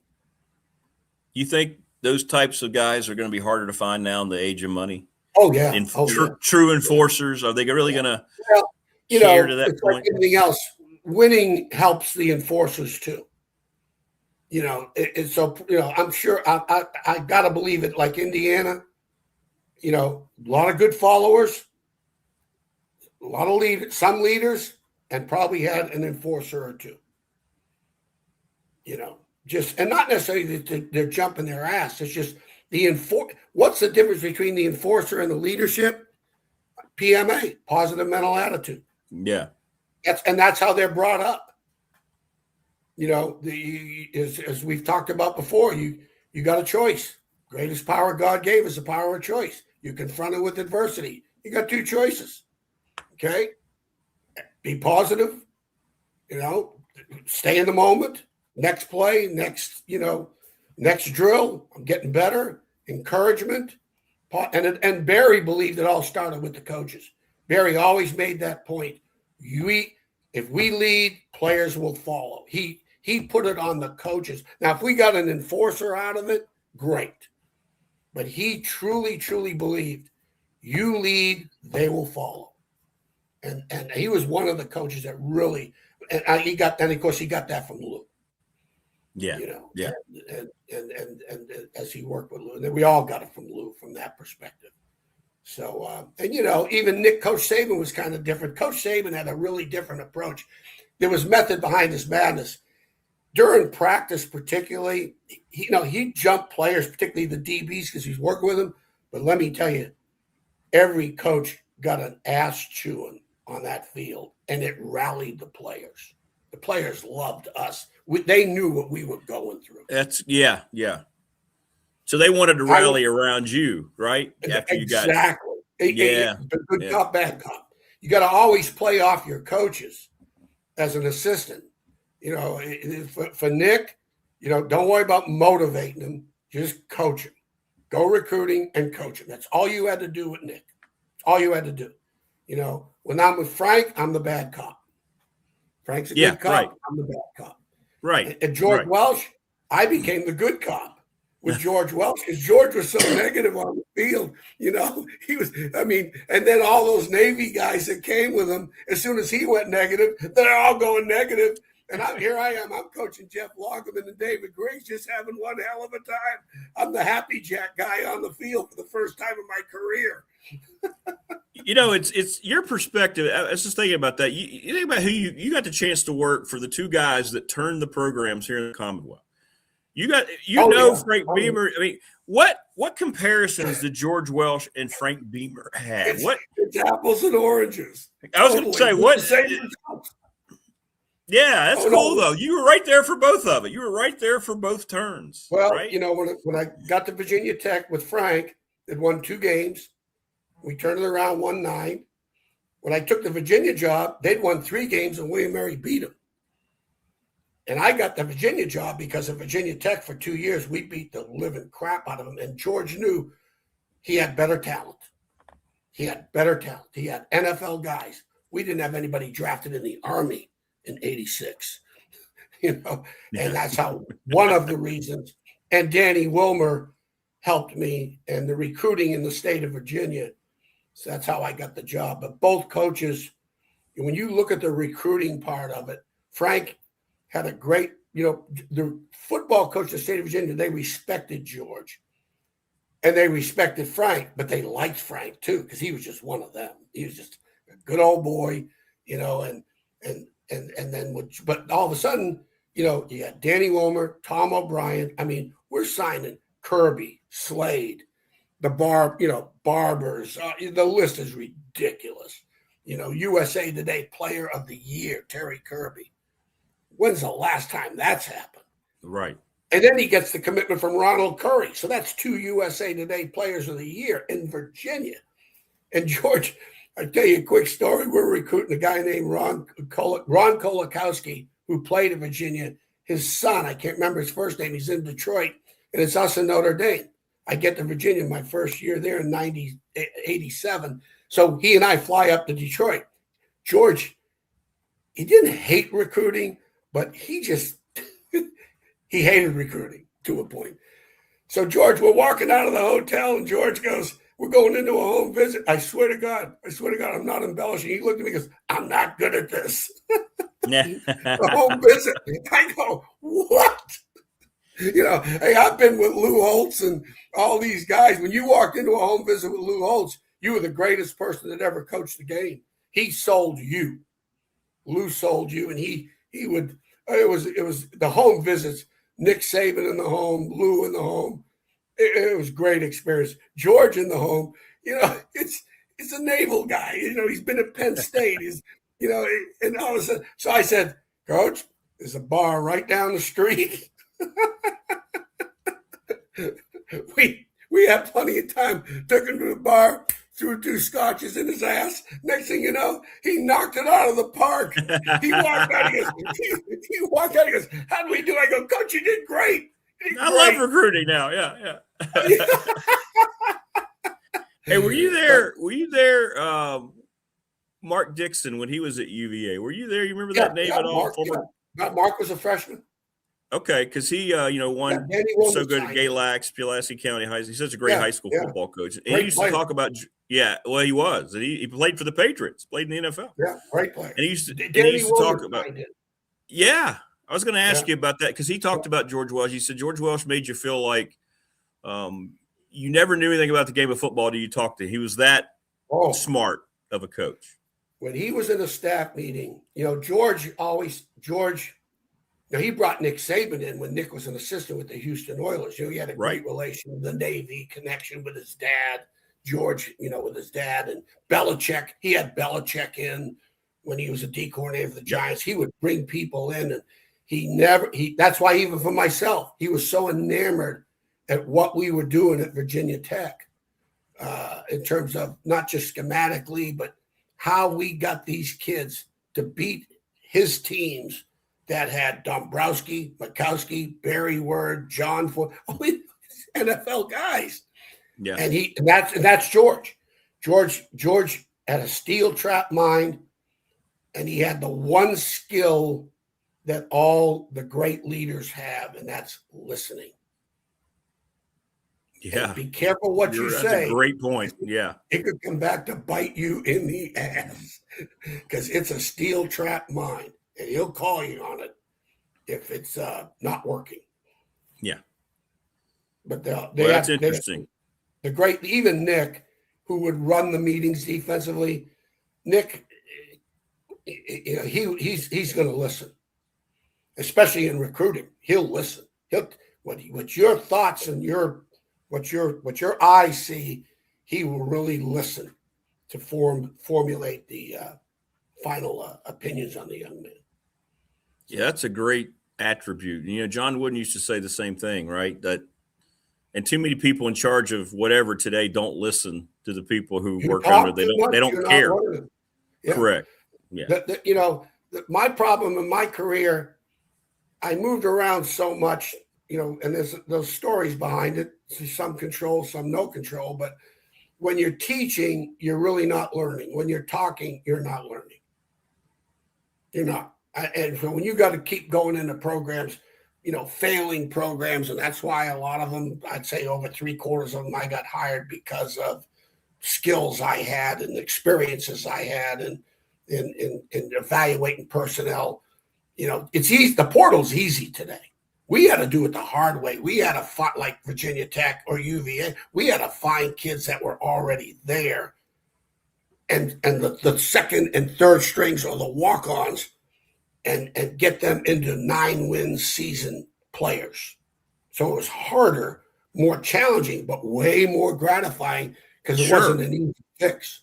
It was a process that didn't just take, like Todd, wasn't taking 2 weeks to solve. Let's bring in 31 years. we're bringing in freshmen in August that we've already. I said Larry Green, 93. Cornell Brown's going to start for us. Larry Green's going to start for us. I've gone into many of programs. Scott Rice at Virginia Tech that never played defense in his life. And I said, just come on over. We need you. And he ends up starting for us. Never played Scott defense. Rice was a good player. Scott was a good player. Yeah. I said, you can go back to running back if you want. I don't care in the spring, but we need you. I have Billy Myers back there. So I got Scott Rice and Billy Myers. I said, Billy, they're throwing to you. You know that. You're easy to pick out. Yeah. Well, was that fair skin and that red hair, you mean? Yeah. Yeah. And and it's so sad because of his knee injury. He lost all his speed. I know. But he was one of my favorite players I've ever coached at Virginia Tech. I love that kid. Yeah, Billy Myers. You could make the argument he could be the best pure athletic specimen ever come out of Pulaski County High School. Absolutely. No ifs, ands, or buts about it. We've had a lot of them, but yeah, Billy stands out. Yeah. Well, hey, listen, I knew the Super Bowl was good when they did you hear the toss of the coin? Did you hear that? The referee, Did you hear what I said, did I hear this? And then I woke up this morning and I was verified of what I heard.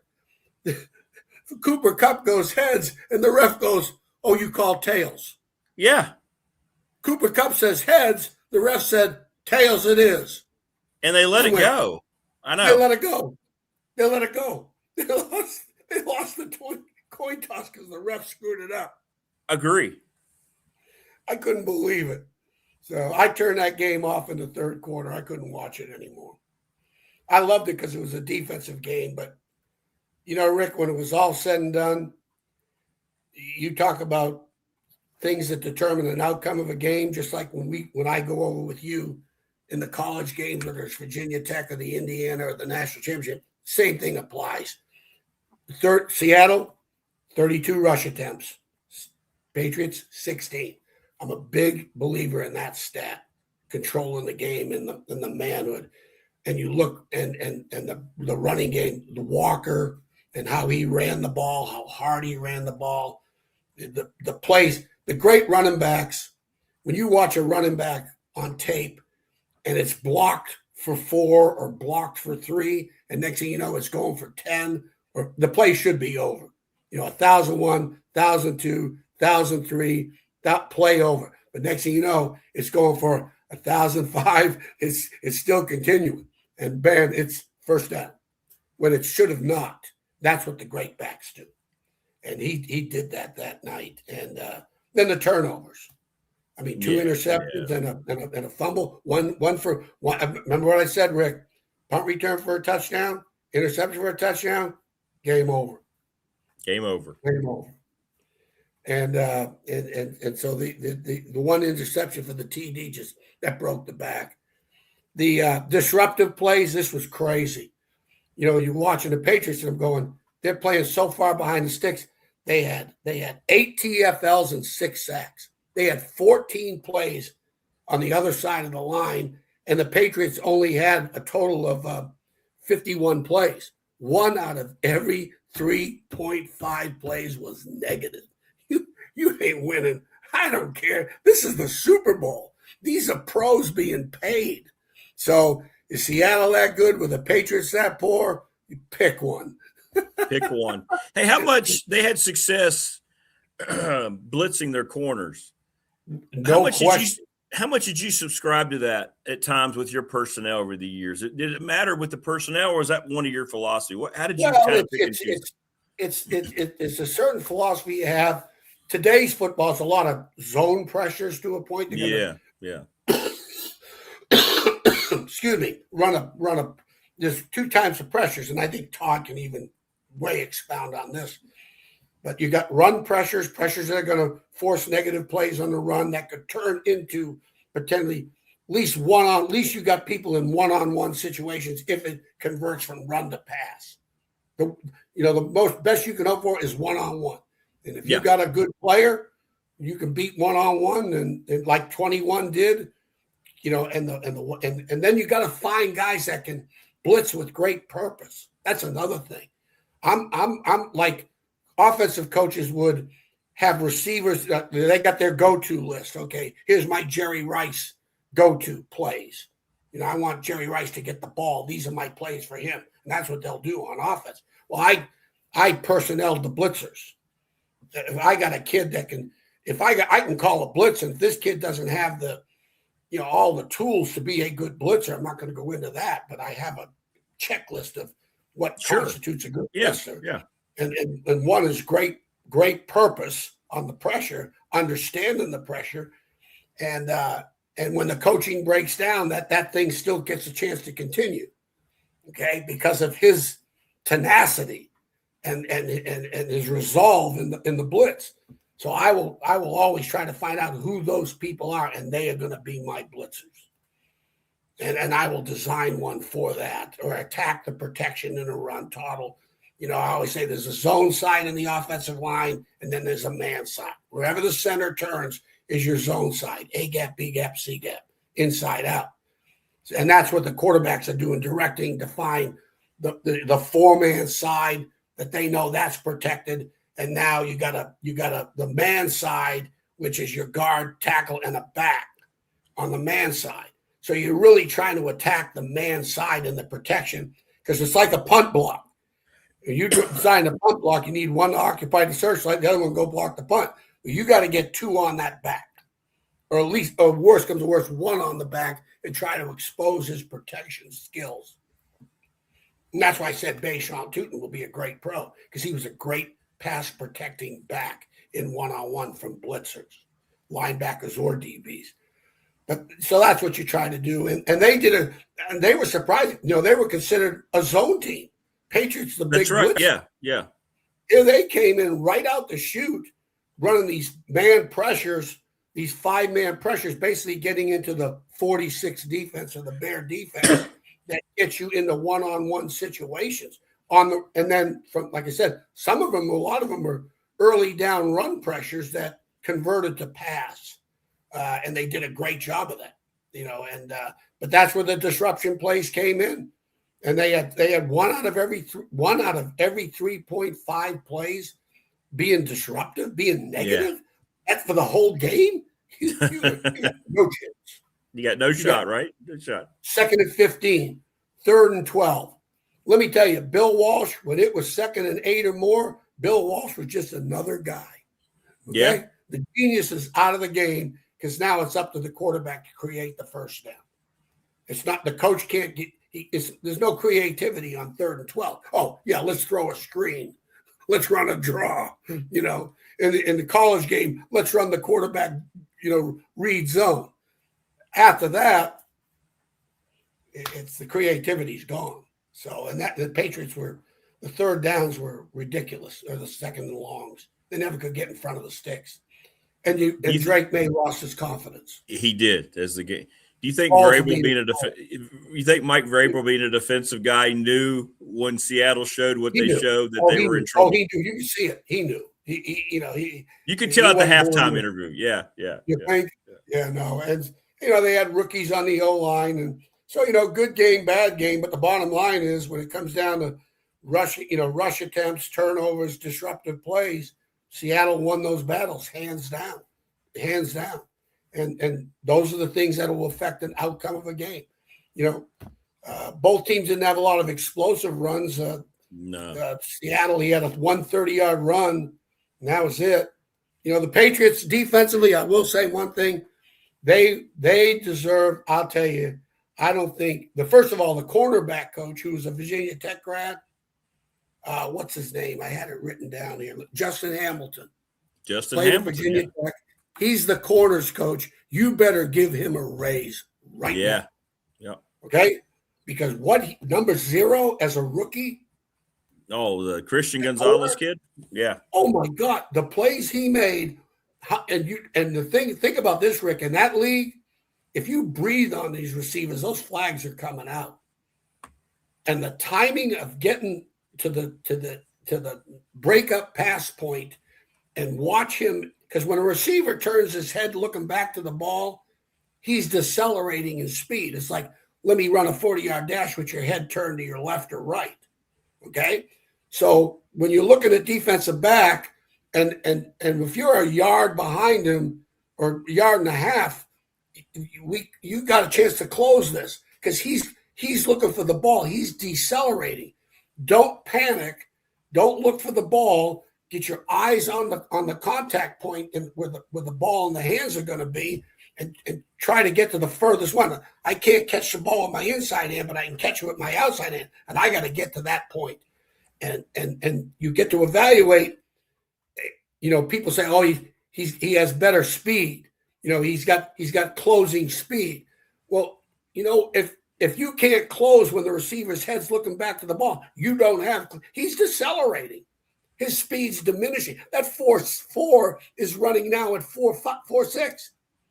If you have 4.6, you can catch up. You'll catch up. Just don't panic. It was great coaching because a lot of kids, especially in the Super Bowl, they get beat by. They're out of phase. We call it. They're out of phase. They panic. They start looking back for the ball. Next thing you know, there's no close.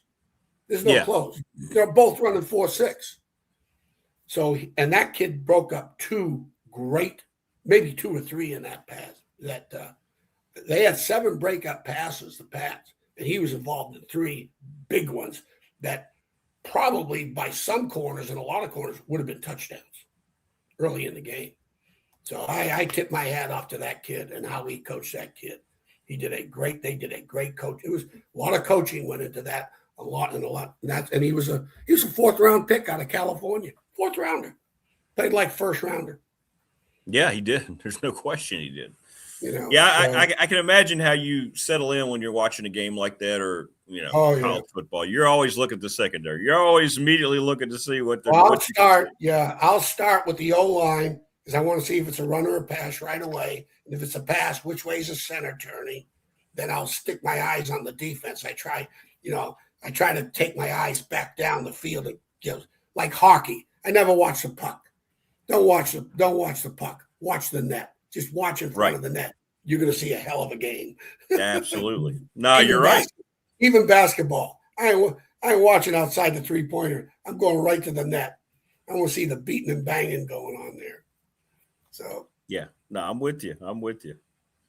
Well, it's interesting. It's from a fan's, it wasn't a great game. It felt like pretty much it was a mismatch. No offense could go. I know great defense is to be appreciated, but I think we saw a little bit of great defense, and we saw some really poor adjustments from offensive coaches. Pick one. That's you pick one. Guys, the defensive coaches, all the defensive coaches in the country. I'm at a Super Bowl party, and everyone's this game sucks. This game. I said, what are you kidding me? It's a great game. Yeah, you're going nuts. I'm going crazy. I love it. We got 2 great. Oh, by the way, you got 2 coaches that are defensive guys, 2 head coaches that are defensive guys. They're both very. They're 17-3 for a reason. Okay, number one, the defense is on the bus. Some of them leave their defenses behind, and the Patriots for 4 quarters, just about 3.5 quarters, 4 field goals. They gave up 1 touchdown. They gave up 1 touchdown in an NFL game.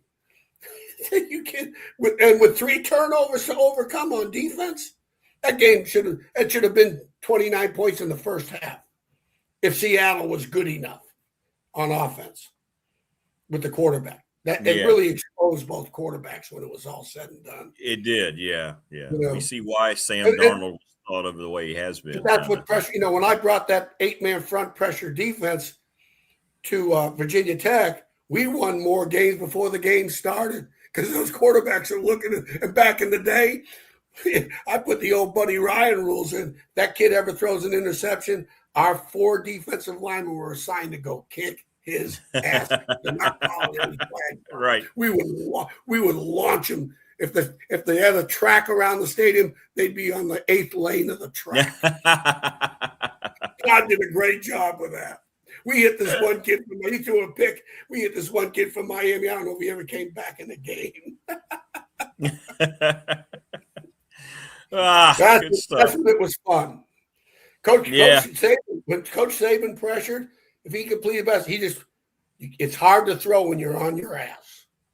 Okay, and he just wanted the knockdowns, hit him, and hit him.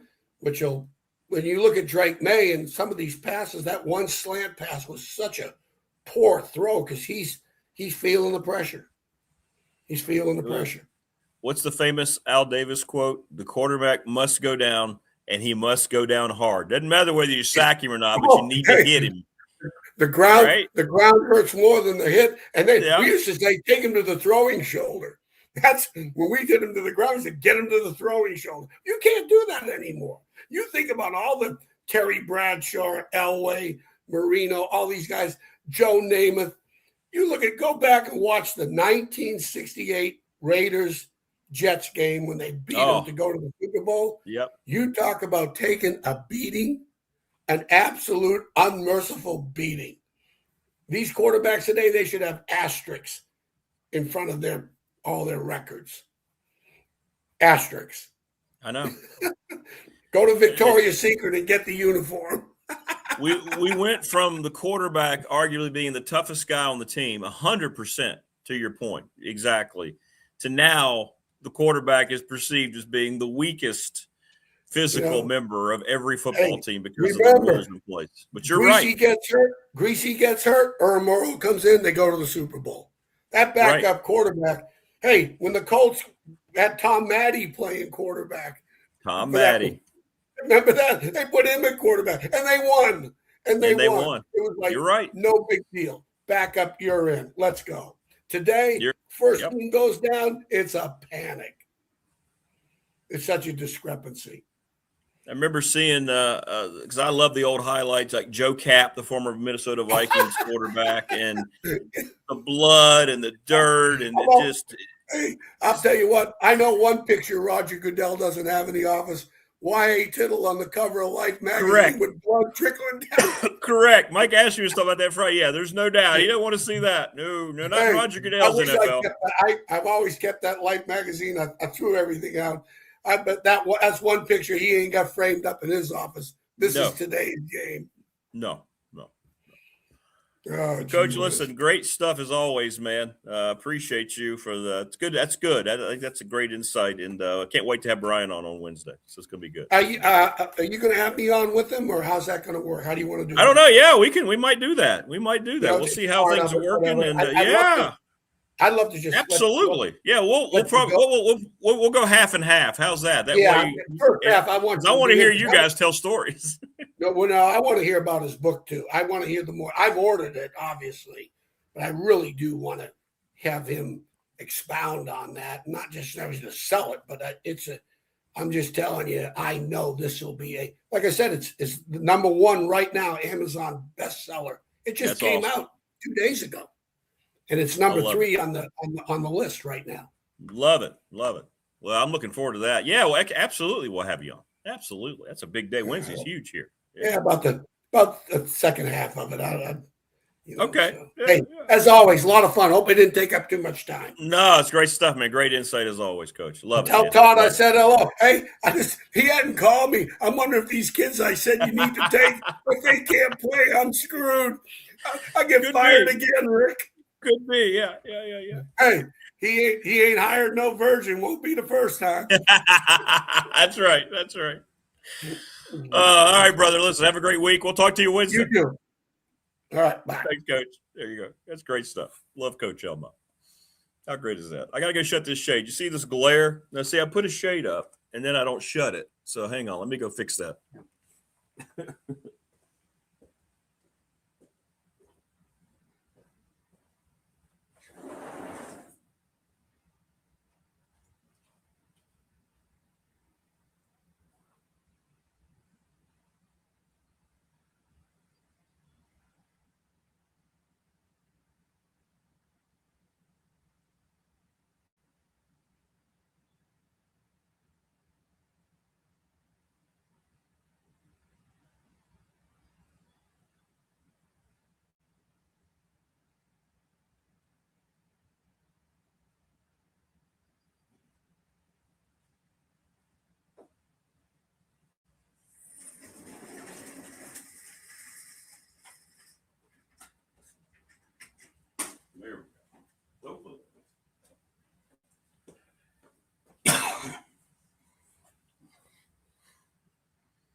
that better? That might be better. Well, did I get the whole thing? Well, no, hang on. I didn't do that at all. Hang on.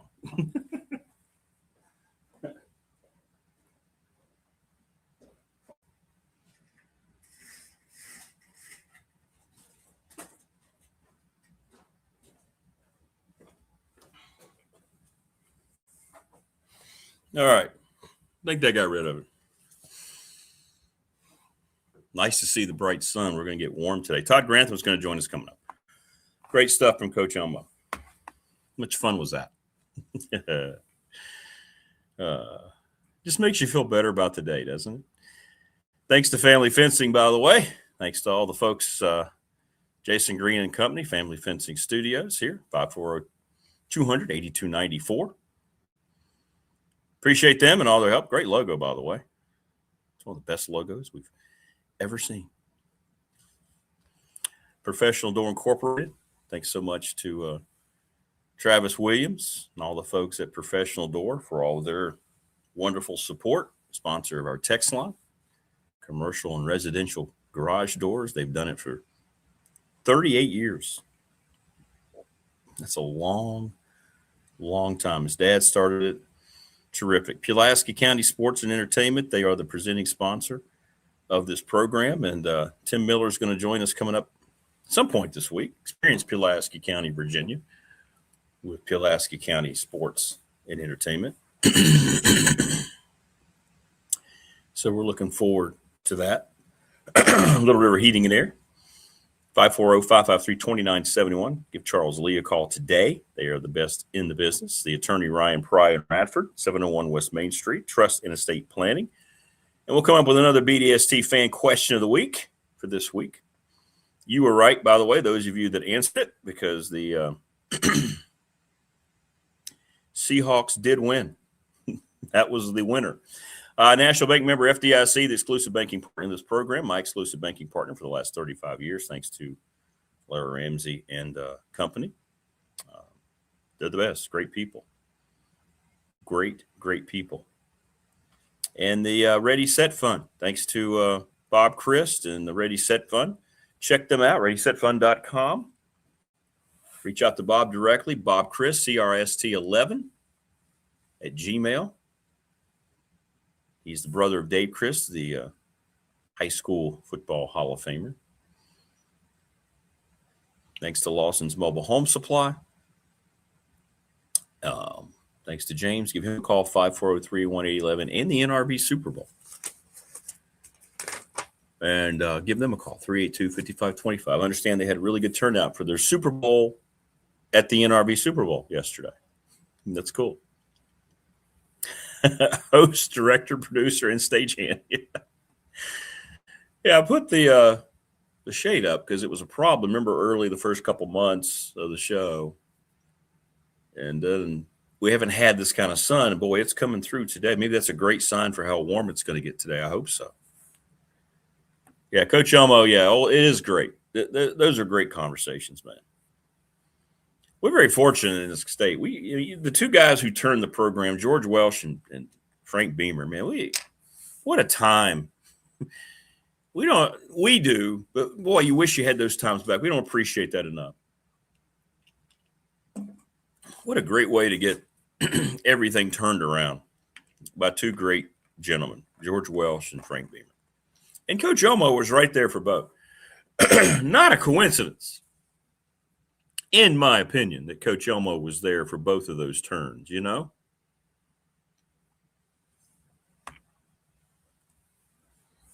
Yeah, the chat got the chat best audience on YouTube.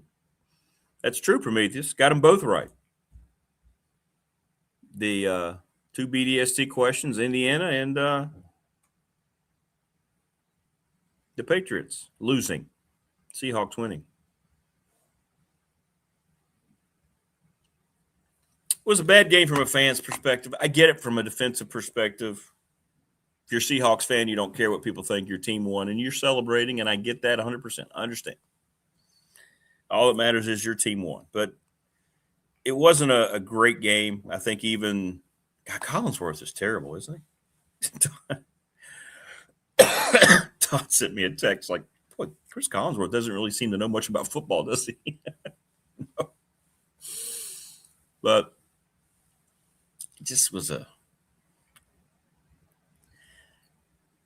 from the aesthetic standpoint, we didn't have major stars in this game. Sam Darnold, Drake May aren't stars.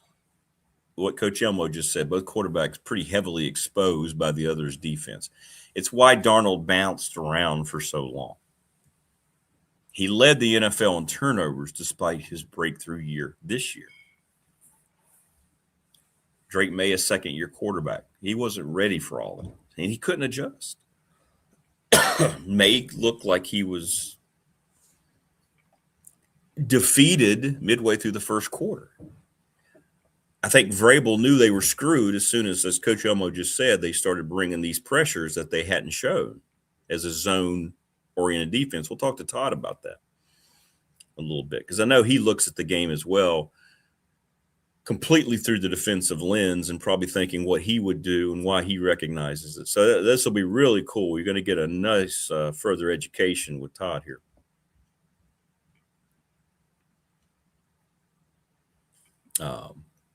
Yeah, but the game was just, yeah. Collinsworth was saying this was the best defense he's ever seen. I'm like, Chris, just calm down. No, it's not. Steel Curtain probably would have a little argument with that. Those Ravens defense probably have a little problem. The Bears in 86, the Broncos in 2015 probably have a little problem. Doomsday all those years with the Cowboys. Have a little problem with trying to say that this team, because of that game, all of a sudden is one of the best. Daylight is getting longer every day, Thunder. It is. A little bit here and there. Starting to feel a little different now that we're beyond this first week of February. I'll be curious to see. I think tomorrow is the real warm-up day, 60 degrees. We'll see if it actually gets that warm tomorrow. Yeah, Tampa Bay, that's true. I left out Tampa. You're right. Yeah, that Tampa Bay defense was special. 100%. I think the best one has to be the Bears, though. Right? What you think for 1 year? I will, Coach. Coach wants me to ask Todd if he's still employed. I think for 1 year, the Steelers' longevity, the Steelers always made big plays in the turnover game, too. Huge plays in the turnover game. But in dominance, that Patriot team last night, hey, it's interesting. It's the same organization. Kind of looked like the Patriot team that lost 46-10 to the Bears. But the Steelers created havoc with their pass rush, and they created turnovers in those Super Bowls that they won. If you like the punting, Brian says, yeah, exactly. 9 points, 8 punts in the first half.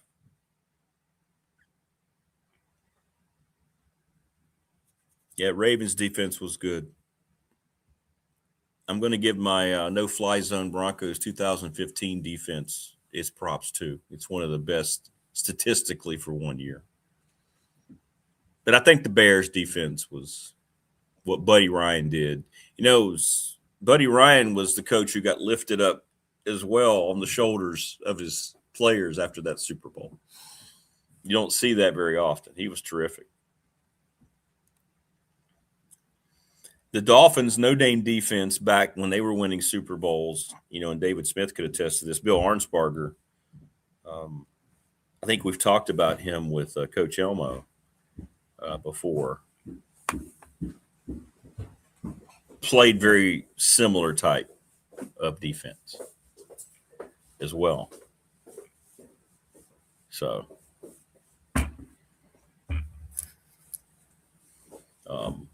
so that kind of thing worked. TLB says, wait, I thought the best defense was a strong offense. Strong offense would have been nice yesterday.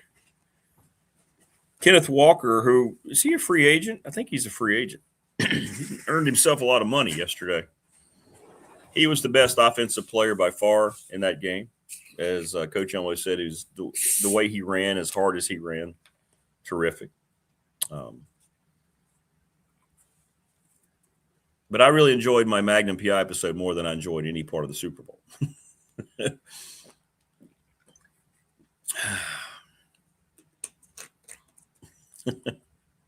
Did.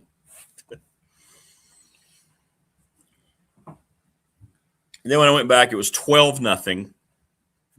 Another field goal. And then it was 19-0.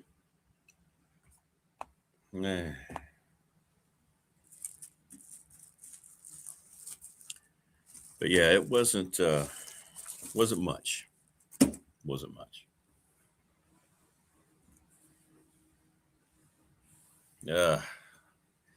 Maybe Wayne. I don't know if enough people care. Next year's favorite for the Super Bowl. We might be better served to say, who would you favor next year in the ACC? But we don't know yet. It's too early, right? We can't do that either. I think we have to wait until after spring ball before we can do any college football stuff.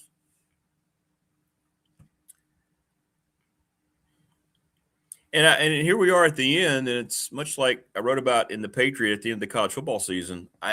I'm glad football's over, and I've never felt this way before. Just my own personal check. I'm glad I don't have to hear about Goodell in the NFL anymore. I'm glad it's over.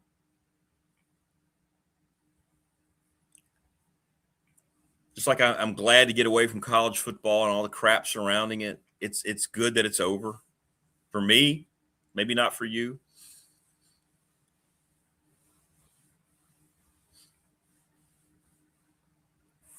I'm not. Spring's not going to offer much. College baseball I'll get into. Softball. I'm not excited about Major League Baseball season at all with what the Dodgers are allowed to get away with. It's not a serious league. They're headed for a massive work stoppage after 2026. I think it's definitely coming. You're going to have a salary cap and a floor for that league to, at any point, fix itself. So the way things have played out, I'm just glad we're at the end now. Tebow says he watched reruns of Expedition Bigfoot. Roger Goodell can kick rocks. Yeah, he's drawn his line in the sand. We'll see how people respond to it long term. And everybody's rating is going to be made into something one way or the other. I'm sure it was fine in terms of their national or worldwide audience. It always is. It's the Super Bowl. But like I said earlier, I think we had a good discussion. I just hate that it's become the Super Bowl in American football instead of uniting families and having it be what it was, almost a national holiday. It's now used as just a culturally divisive thing. It just falls in line with everything else that's going on. So it's disappointing. Thanks to Coach Elmo joining us now on the program. I know he was excited because he loves defense. It's Todd Grantham, defensive coordinator for the UAB Blazers. What's up, Coach? Good morning. What's up, Rick? How you doing this morning? Hanging in there, man. Still dealing with this cough. I don't know if I'm ever going to lose it at this point, but I'm okay. How about you, man? I'm doing good. Just enjoying. We actually got the day off today. That's one good thing. I remember. Wow. They should make it a national holiday that the day after the Super Bowl, everybody gets off. That way you can have a real Super Bowl party. You know what I'm saying? Exactly. I think when I went to Georgia with Mark Rick, we had 6 a.m. workouts the next day, and I'm like, you got to be kidding me. We got to get up at 4:30, 4:45, and get ready to go do mat drills and stuff like that. So anyway, we gravitated to the day after is an off day, so that's kind of nice. Well, it was cool too because we're watching the honorary captains, and there's Lynn Swan. You're telling me you live beside Lynn down there on the lake. Yeah, Lynn actually lives down at the lake. I've yet to meet him, but I hear the guy really likes golf, and and enjoys the golf courses there and everything. So when I get some time there this summer, I'm going to have to try to look him up. He looked good. He looked good yesterday. Joe looked good. Yeah. They all look good. Montana looked good. I thought they all looked good. So yeah, that's cool. That was cool. So now, how's it going so far with the guys coming in? You pleased? Everybody pleased first week or so? The guys that you brought in there and what you see? Oh yeah, we're still in that early part of phase one. Basically, guys are lifting and lifting 5 days a week, and they're running periodically. Within that, and then we're still doing the football school right now. Doing some installations. We won't start those again until Thursday. We'll do them again Thursday, Friday of this week, and kind of go that route with it. So, we're just chugging along, man, just working and getting to know each other and working to get a little knowledge in them. Well, I mean, you mentioned this last week. I think it's really cool. It's fascinating the way that you go about teaching defense, the offense, instead of worrying about defense. I think that's I've been thinking about that a lot. It's so cool, that approach. And I think you said Coach Saban does those types of things too. It's a cool philosophy. I like that. Yeah, I think the thing of it is we always tell them, the offense is a book and they're trying to tell you a story. Yeah, I mean, like formations mean something. A guy, a receiver lined up in a certain spot means something. A tight end means something. I mean, all of these formations with personnel, with guys lining up in certain spots, means something. Like the depth of the back means something. Those kind of things. So, anyway, just teach them that stuff and then build it from there. That way, and really it's for communication. So that way, like, for example, I said all T words are 3x1. So if I say trolley or train, well, the guys know it's 3x1. Or if I say, hey, when we get thief, that means the tight end's at number 2. Be ready for the bubble and go. Well, it's quicker to communicate those kind of things with the players. So anyway, it's a process, and they've gravitated to it. So we'll continue to work and get better. Well, and I know you and I were talking during the game. What's some of the things? What did you like best about Seattle's plan? Yeah, as Coach Elmo just talked about, they did some things that they hadn't shown as a zone defense throughout the year. For me, the game really gets down to. Well, first of all, I would say from a fan's perspective, there was 3 types of fans watching the game. There were the fans that were the Seahawks that really didn't care. They just wanted to win the game. So it was correct. All great, right? Yeah, they're thrilled to. They don't care. Right. Yeah. Then you got the fans that want to see offense, you know what I'm saying, and entertainment. So those fans were really bored. I mean, because, it wasn't that kind of game. And then you got, from a defensive perspective, the thing that and this is really true of the last 2 Super Bowl teams that won the championship, and it really gets into how you build your team. If you can't run the ball, if you cannot run the ball and force people to bring their safeties down, you're going to have a hard time getting explosive plays. And in the National Football League, just like if I go back and look at all the teams that I've had that were top 10 defenses, or we were really good, we were able to do one, stop the run and split safety coverage, okay, which means 7.5 man box.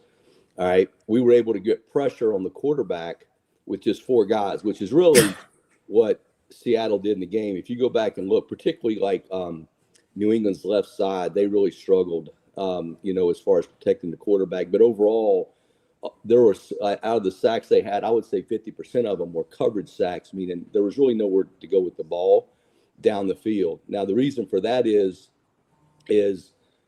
basically the only thing that Seattle was really doing, there wasn't nothing, unusual about what they did. They did what they've done all year. Okay. They basically played quarters, and within their quarters coverage, they could bracket the safeties to each side. So in other words, they essentially had a double on both sides of the ball. So really you may only have one skill guy open, and based upon the releases of the guys, he may not be open. Okay. That's number one. They played quarters. Then they mixed in cover 2, which what happens there is when you play quarters, you're 3 under with 4 deep, but you're playing it a strong match underneath. So it's a little bit tighter coverage. And then to complement that, they went cover 2, which now you have 5 guys underneath and 2 guys deep, but there's no explosive plays in there. Okay.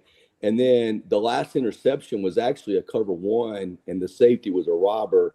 And they tried to run a, what we call a wave route, where the receivers on both sides of the ball basically ran across the ball. Okay. We call it deep overs. And the safety basically cut the one over and replaced him as a robber, and there was nowhere to throw the ball. And he actually got hit as he threw it, and the middle of the field safety picked it off. So getting back to if you can stop the run, okay, and you can generate pressure with 4 guys, okay, well then when you start blitzing, like the blitzes they ran weren't anything earth shattering. Like they brought the nickel and the mic, which we call it adjacent fire zone. So they brought the nickel from the field with the mic, and they brought them both through the B gap and basically played fire zone. They brought the nickel and played blitz coverage, okay, with 2 guys underneath. And then they basically brought the weak side safety and the weak side inside linebacker and played cover 2. That's the only 3 things they did, okay, from that standpoint. And what was interesting is the very first in the first half, both teams were pretty aggressive on third down as far as with their blitzes, as far as playing blitz coverage and kind of getting after the protection and forcing the quarterback to make an accurate throw. And really, both defenses were pretty successful in the first half as far as winning third down. In fact, the Patriots, the times they lost third down, they were in zone coverage, and they lost a couple, like on a check down, the guy missed a tackle and got it. But really, going back to Seattle, Seattle just, because they knew, like they were calculating their blitzes, like they blitzed heavy on third down. They also blitzed heavy on second and 7+, meaning, okay, they just ran the ball and they got -1 yard. So now it's 2nd and 11. They're going to throw it. Well, they ran their third down pressures. Okay. And then obviously on third down, they did the same thing. And so that there's going to be passes in those situations. And truthfully, that touchdown that Seattle scored, they ran the same blitz 2 times in a row, meaning the series before they had ran that blitz and actually threw it to the back in the flat. And then this time, honestly, May just missed the hot and had to hold the ball, and he didn't get rid of it. And that's when they got the interception for a touchdown and scored that way. But my point is Seattle has been like that all year, meaning they're hard to run on, which allows them to keep their safeties deep. Okay, so therefore they can there are no explosive plays. Okay, the one thing about their defense from a modern era standpoint is they were really low in points allowed. And the reason they were low in points allowed is just for what I said, is they were able to keep their safeties deep. Therefore, the explosive plays weren't there to be had. And eventually they stopped people. Okay. And that really goes back. If you look at Bama, when Bama was good, that's the way they played. When the Philadelphia last year Super Bowl, that's the way they played. And with modern era football, like that's really the style of play. The other thing is everybody gets in these condensed formations as far as everybody's like really close to the line. Like that's the Rams deal now. If people, you watch the Rams, everybody's kind of close. We call them condensed formations, and then you get a lot of motions and stuff. Well, it's like anything, the more you see it, the better you get at it, right? So what'll be interesting moving forward is how much do the people go the other way and start spreading you out? Meaning in college football, because the hashes, people can spread you out, okay, and then they can get a beat on how your coverages are or what you're doing because of the width of the formation offensively. And that's not really an NFL thing. So it'll be interesting to see even moving forward, because everything's a cycle. You know what I mean? Yeah. And it started with condensed formations and everything, but defenses have gotten better at disguising what they're doing with it, being able to handle the rotations or the motions, with their rotations. So it's not as big a problem anymore. So what do people do? Well, if you're in there close and it's not working, the next thing to do is get you out real wide and spread it. It's a little bit harder in pro football because the ball is always in the middle. But that for example, Tennessee does that a lot. And coaches from that tree at Tennessee, their deal is to spread you out to make it more difficult to hide your stuff. So that'll be interesting to see if that happens moving forward. The one thing for sure, is the NFC West is the best division in football. I mean, you go back and look at, you got the Rams, the 49ers, and the Seahawks. I mean, those three teams, truthfully, any one of those teams could have won the Super Bowl if they had played. That's a pretty stout division right there. What's more of a copycat league, Coach? Is it the NFL or is it college football evolving? Is the NFL more of a copycat? Well, you've been in both, so you can speak directly to both. Yeah, I think that coordinators in college or in pro football, because of the change of the style of quarterback they have, I think they have worked to implement college plays in their systems. Okay, so I do think that the college game has had an impact on how offenses, the plays they run and things like that, because there are some creative guys. So I think that is true. The downside to that, though, is the rules aren't the same, meaning you can't create the same formations as far as unbalanced and all that. So that does limit you a little bit. From a formation standpoint, pro football is actually easier to defend because you always have to have eligible receivers on both sides of the ball. You can't have an ineligible number as an eligible number unless you report eligible before this play. So from that standpoint, it's a little bit easier to do. Obviously, in college, defenses in college have a better grasp of how to stop the quarterback and the quarterback runs, right? Well, in the NFL, you don't really see that much except for, end of the game, third or fourth down plays, or when you get in the red zone. So there isn't as much work on those kind of plays from an NFL standpoint, just because you don't see them except certain times. So I think from a defensive standpoint, it's a little bit balanced, okay? But from an offensive standpoint, I do think over the last few years that the NFL has looked at college as far as formations and plays and ideas and brought them to the National Football League. It's interesting. Yeah, the evolution is interesting. You're right. What can Drake May, a young quarterback, did you expect? What kind of things the offense is like if you're calling that Seattle defense and you're doing those things, you can tell already you got them kind of long and uncomfortable. What kind of things did you expect to see for what could they have done to try to counter some of that up front? It didn't matter. You could have put Stafford back there with the offense they had. It wouldn't have mattered. And what I mean is one, they had a hard time running the ball. Okay. So therefore you're always behind the sticks on second and third down. Okay. That's number one. And because of that, you were able to bracket the receivers going down the field.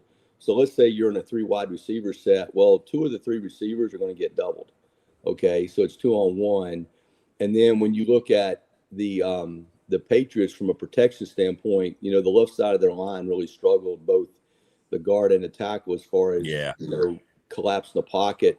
And anytime you can get internal push on a quarterback, I mean, it's a problem. They don't like it because you start messing with their knees and that thing, and they can't step up. The edge pressure that people talk about is important, but truthfully, the thing that people don't talk about enough is internal pressure, because what it does is it doesn't allow the quarterback to step up in the pocket to make a throw, and it makes him a little bit more uncomfortable.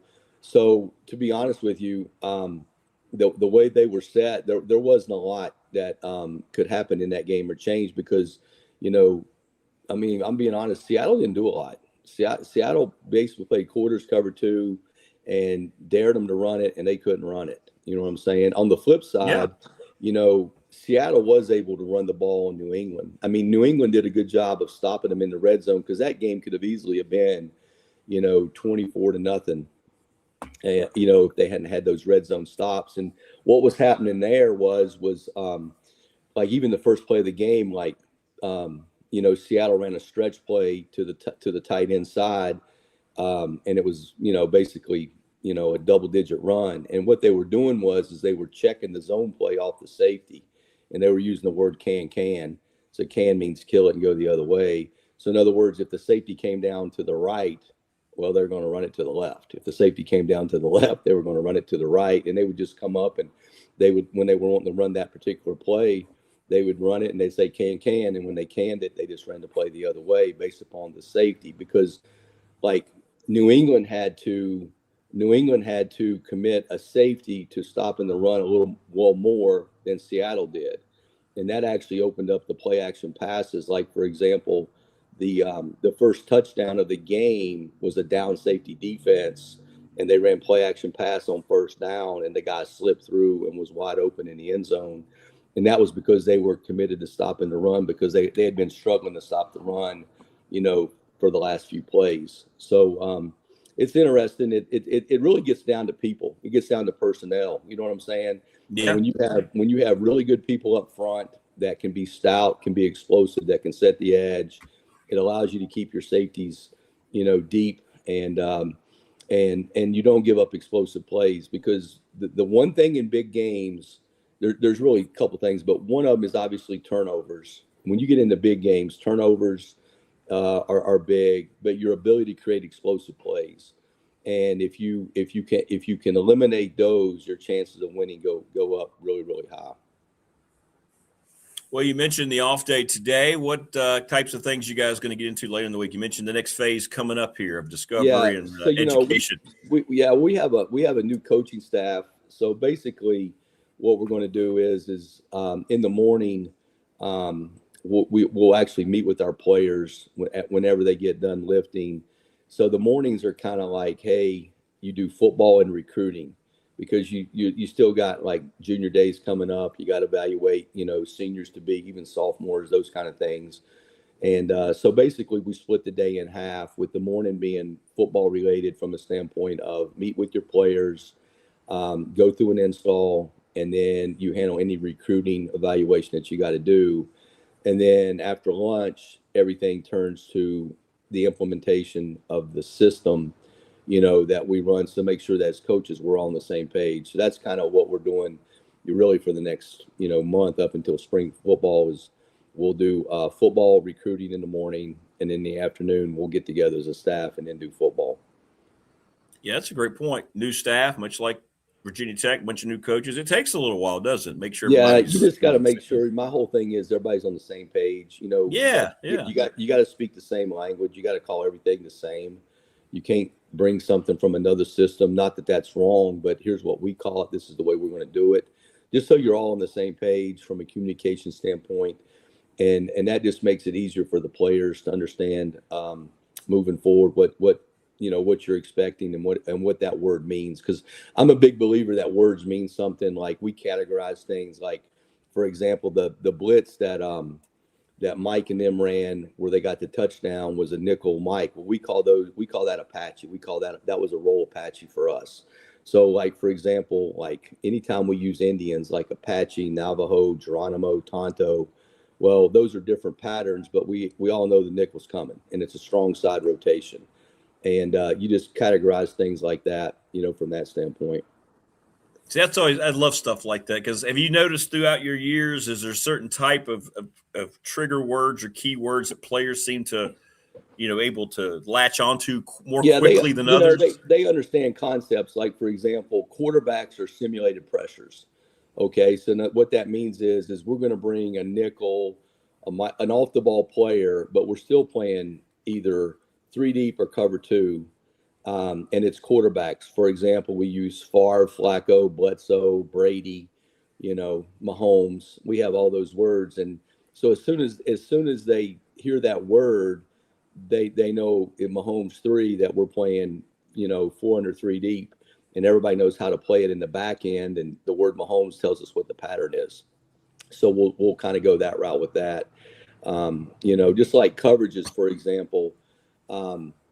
Like when we're covering, we break it down into money zero coverage. So like what money zero means is the safeties have the 4th most dangerous receiver on the field. So like in your 3 wides tight end sets, it means they got the tight end. Okay. Well, that means the money's the plugger. Like, for example, in the first series, the Seahawks were plugging the backer to the open side. Okay. Well, we call that forward rack 0, and it's rack coverage. So for the secondary, that means that they have the 4th most dangerous receiver, just like money, but we're going to plug the inside backer to a formation. In that case, we would plug him to the open side, so the remaining backer had the tight end. Okay. And then the last coverage we teach them is called MAC 0, which our MAC covers the back. So when we say MAC 0, the secondary knows they have the back. So basically, from a coverage standpoint on plugs, the secondary just knows we're either playing money 0, rack 0, or MAC 0. And that's all they know. And then from a DB's perspective, when you say the word 0, that tells them that they have a post player, but no low wrap player. So it tells them how to play the splits of the receivers. If we ever use the word 1, well, that tells them they have a post player, but they have at least one rat underneath, meaning somebody that can body help for them underneath. So that tells them how to play their leverage on the receivers based upon their splits. So like for a corner, all he's got to hear is, hey, it's 0 or it's 1. That's all they need to know. And they play from there. So systematically, that's why it's built that way, so that each week you can change maybe what you're doing, but the structure's already in place and everybody knows how to play it. No, that's cool, because I've been around a lot of basketball coaches and they use players' names, just like you're talking about Mahomes or whatever. Iverson, they got certain things, right? It just depends on who. Yeah, you're right. Yeah, whatever it is. Yep. Cool. So we kind of like NBA teams for us are 2 traps. Yeah. Quarterback names are simulated pressures. Like, for example, if we ever say some kind of bird, it splits coverage. So if we say hawk, cardinal, falcon, they know it's blitz coverage. So that just tells the DBs how to play and their leverage. So that way they just understand concepts and go that route with it. That's cool. That's cool. Well, brother, listen, great stuff, man. Appreciate you jumping on. Enjoy the rest of your day off. And absolutely. Yeah. Can't wait to see how things come together. How's the weather down that way? It's going to get a little better this week. Mid-40s today, 60 tomorrow. So we should have a major melt the next 24 or 48 hours. So that's awesome, man. That's awesome. Yeah. What's it like in Birmingham right now? It's actually warmed up, man. It was nice yesterday. It got up to like 50 degrees or something like that. So it's more 40s right now. It'll be a little cooler in the mornings and things, but it gets up to 50 degrees. It's been pretty nice the last few days. So hopefully we keep that. Yeah, we're supposed to have a pretty good week, I think, for us this time of year. So that's good. Awesome. Yeah, we need it. All right, man. Appreciate you, brother. All right, bud. Take care. See you. All right, you too. Bye-bye. There you go. Todd Grantham. Great stuff. I love that. I love hearing Mahomes, and you hear Mike Jones did it, Darius did it, all the coaches that I've gone through, they use players' names at the time that you go through. It's kind of cool, the little trigger words, if you will, that help players able to recollect what's going on. And so when you hear those things, if you hear a cadence from a quarterback or you hear the defense, now you know it has a specific type of meaning to it. And it's neat. It's neat. Good stuff today. Great start coming out of the Super Bowl. Tomorrow on the program, we'll have Marva's going to be thrilled to death. My goodness gracious. And I'm looking forward to it. I didn't talk much about it today because I didn't get to watch any of it. But I want to get her thought on the Carolina-Duke end. I know she's happy. Brian Siegel tomorrow, and we'll have Burnip on too. Tech, this is kind of the knockout couple road games. They didn't get it done on Saturday. I don't know. We'll try to get an update on Tyler Johnson's health, but the Clemson game's another opportunity. They're running out of those opportunities. I don't know if Marva rushed the floor. I'm sure in some capacity she did. Yes.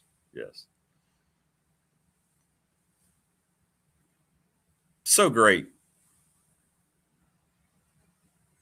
Hearing Coach Elmo and Todd Grantham break all that down. I'm a much smarter football fan since I restarted the show than I was before. Exactly, Morris. It is a master class in football. You learn a lot, man. Take heart when you're watching Tech prepare this spring and you're watching Brett Price defense develop and all these things. Just watch, you listen to all this stuff. It's cool. I mean, it kind of helps as you're watching spring ball and you're getting updates and whatever. It's pretty cool. It's pretty cool. The interworkings and how difficult. I mean, the game's difficult and it's not, right? But yeah, it's pretty cool, man. It is. It's cool to get that kind of, if you will, backstage presence, to know how coaches think about this when they're watching the game at, in the NFL, the professional level and so forth. Yeah, Wayne, sadly, you're right. And again, I know the injuries are a major factor, and it feels like it's going to result into a season of unfulfilled, pretty high expectations. And there's still time to change it around, but I think it's finally taken its toll. That's not the only reason, but I'm telling you, folks, it's a major reason. When you don't have the team that you envision and how you coach and how you prepare and how you try to game plan, and those guys just not being able to be available for the last 2.5 months together, it takes its toll. And, not all of it can be attributed to that, but a lot of it is to be attributed to that. And, you can speculate maybe some of it is this is the first time really Mike Young has dived headfirst into NIL. Let's stop calling it NIL. I'm falling into my own trap. It's pay for play. Let's stop with NIL crap. NIL is a term that outdated itself pretty quickly. In this era of pay for play, maybe it was a tougher adjustment for the staff trying to deal with players in this new environment than they anticipated. We just talked about that with Coach Elmo. And I hear coaches, we just talked about it in the open. Tebow mentioned it in the first hour. And you don't have anything but speculation because you don't get information. Maybe some of these injured guys are thinking about their next payday. You just don't know. You just don't know.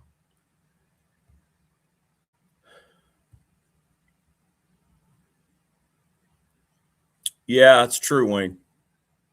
The team seems to regress since Lawal's back. And again, were there other things going on? I don't know.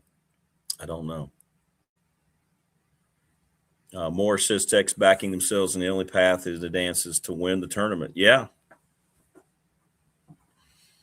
And like Premier says, you got Clemson, which is a big opportunity. They got 20 wins. They're ranked. And then you've got Carolina and Duke. And that's it. And then you got the tournament. You're running out. You have 3 more chances to make a pretty substantial push on a win, right?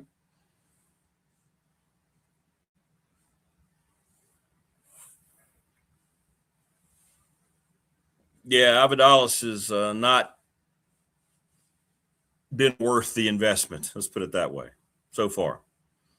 But he won't be back in Blacksburg next year, one way or the other. He was a one-shot deal from the get-go. That was part of the whole deal to bring him here. I don't know where that'll mean. Is he still going to be a lottery-type guy? Probably not at this point. We'll see. I don't know. I don't put any thought process in how the NBA goes about drafting anymore. That league is oof. Miami's another game too. But we'll see. There's still half the month of February, or a little more than half the month, so maybe they can change things around, get on a roll, get some momentum. But we'll see. We'll see. But Clemson game, what is that, Wednesday night, Thursday, Wednesday, in middle week? Very big, another big game on the road. Big game on the road. All right, great stuff today, everybody. Please subscribe, like, and share the channel. Thanks to Todd and Coach Elmo. And we will see everybody on Tuesday. Enjoy your Monday, everybody. Stay safe. Going to warm up here in the next couple of days, so that should bring sunshine to everybody. Thanks to all of our sponsors, and we will see you tomorrow on the Tuesday edition. Take care, everybody. Thanks, Morris, for everything, brother. See you guys.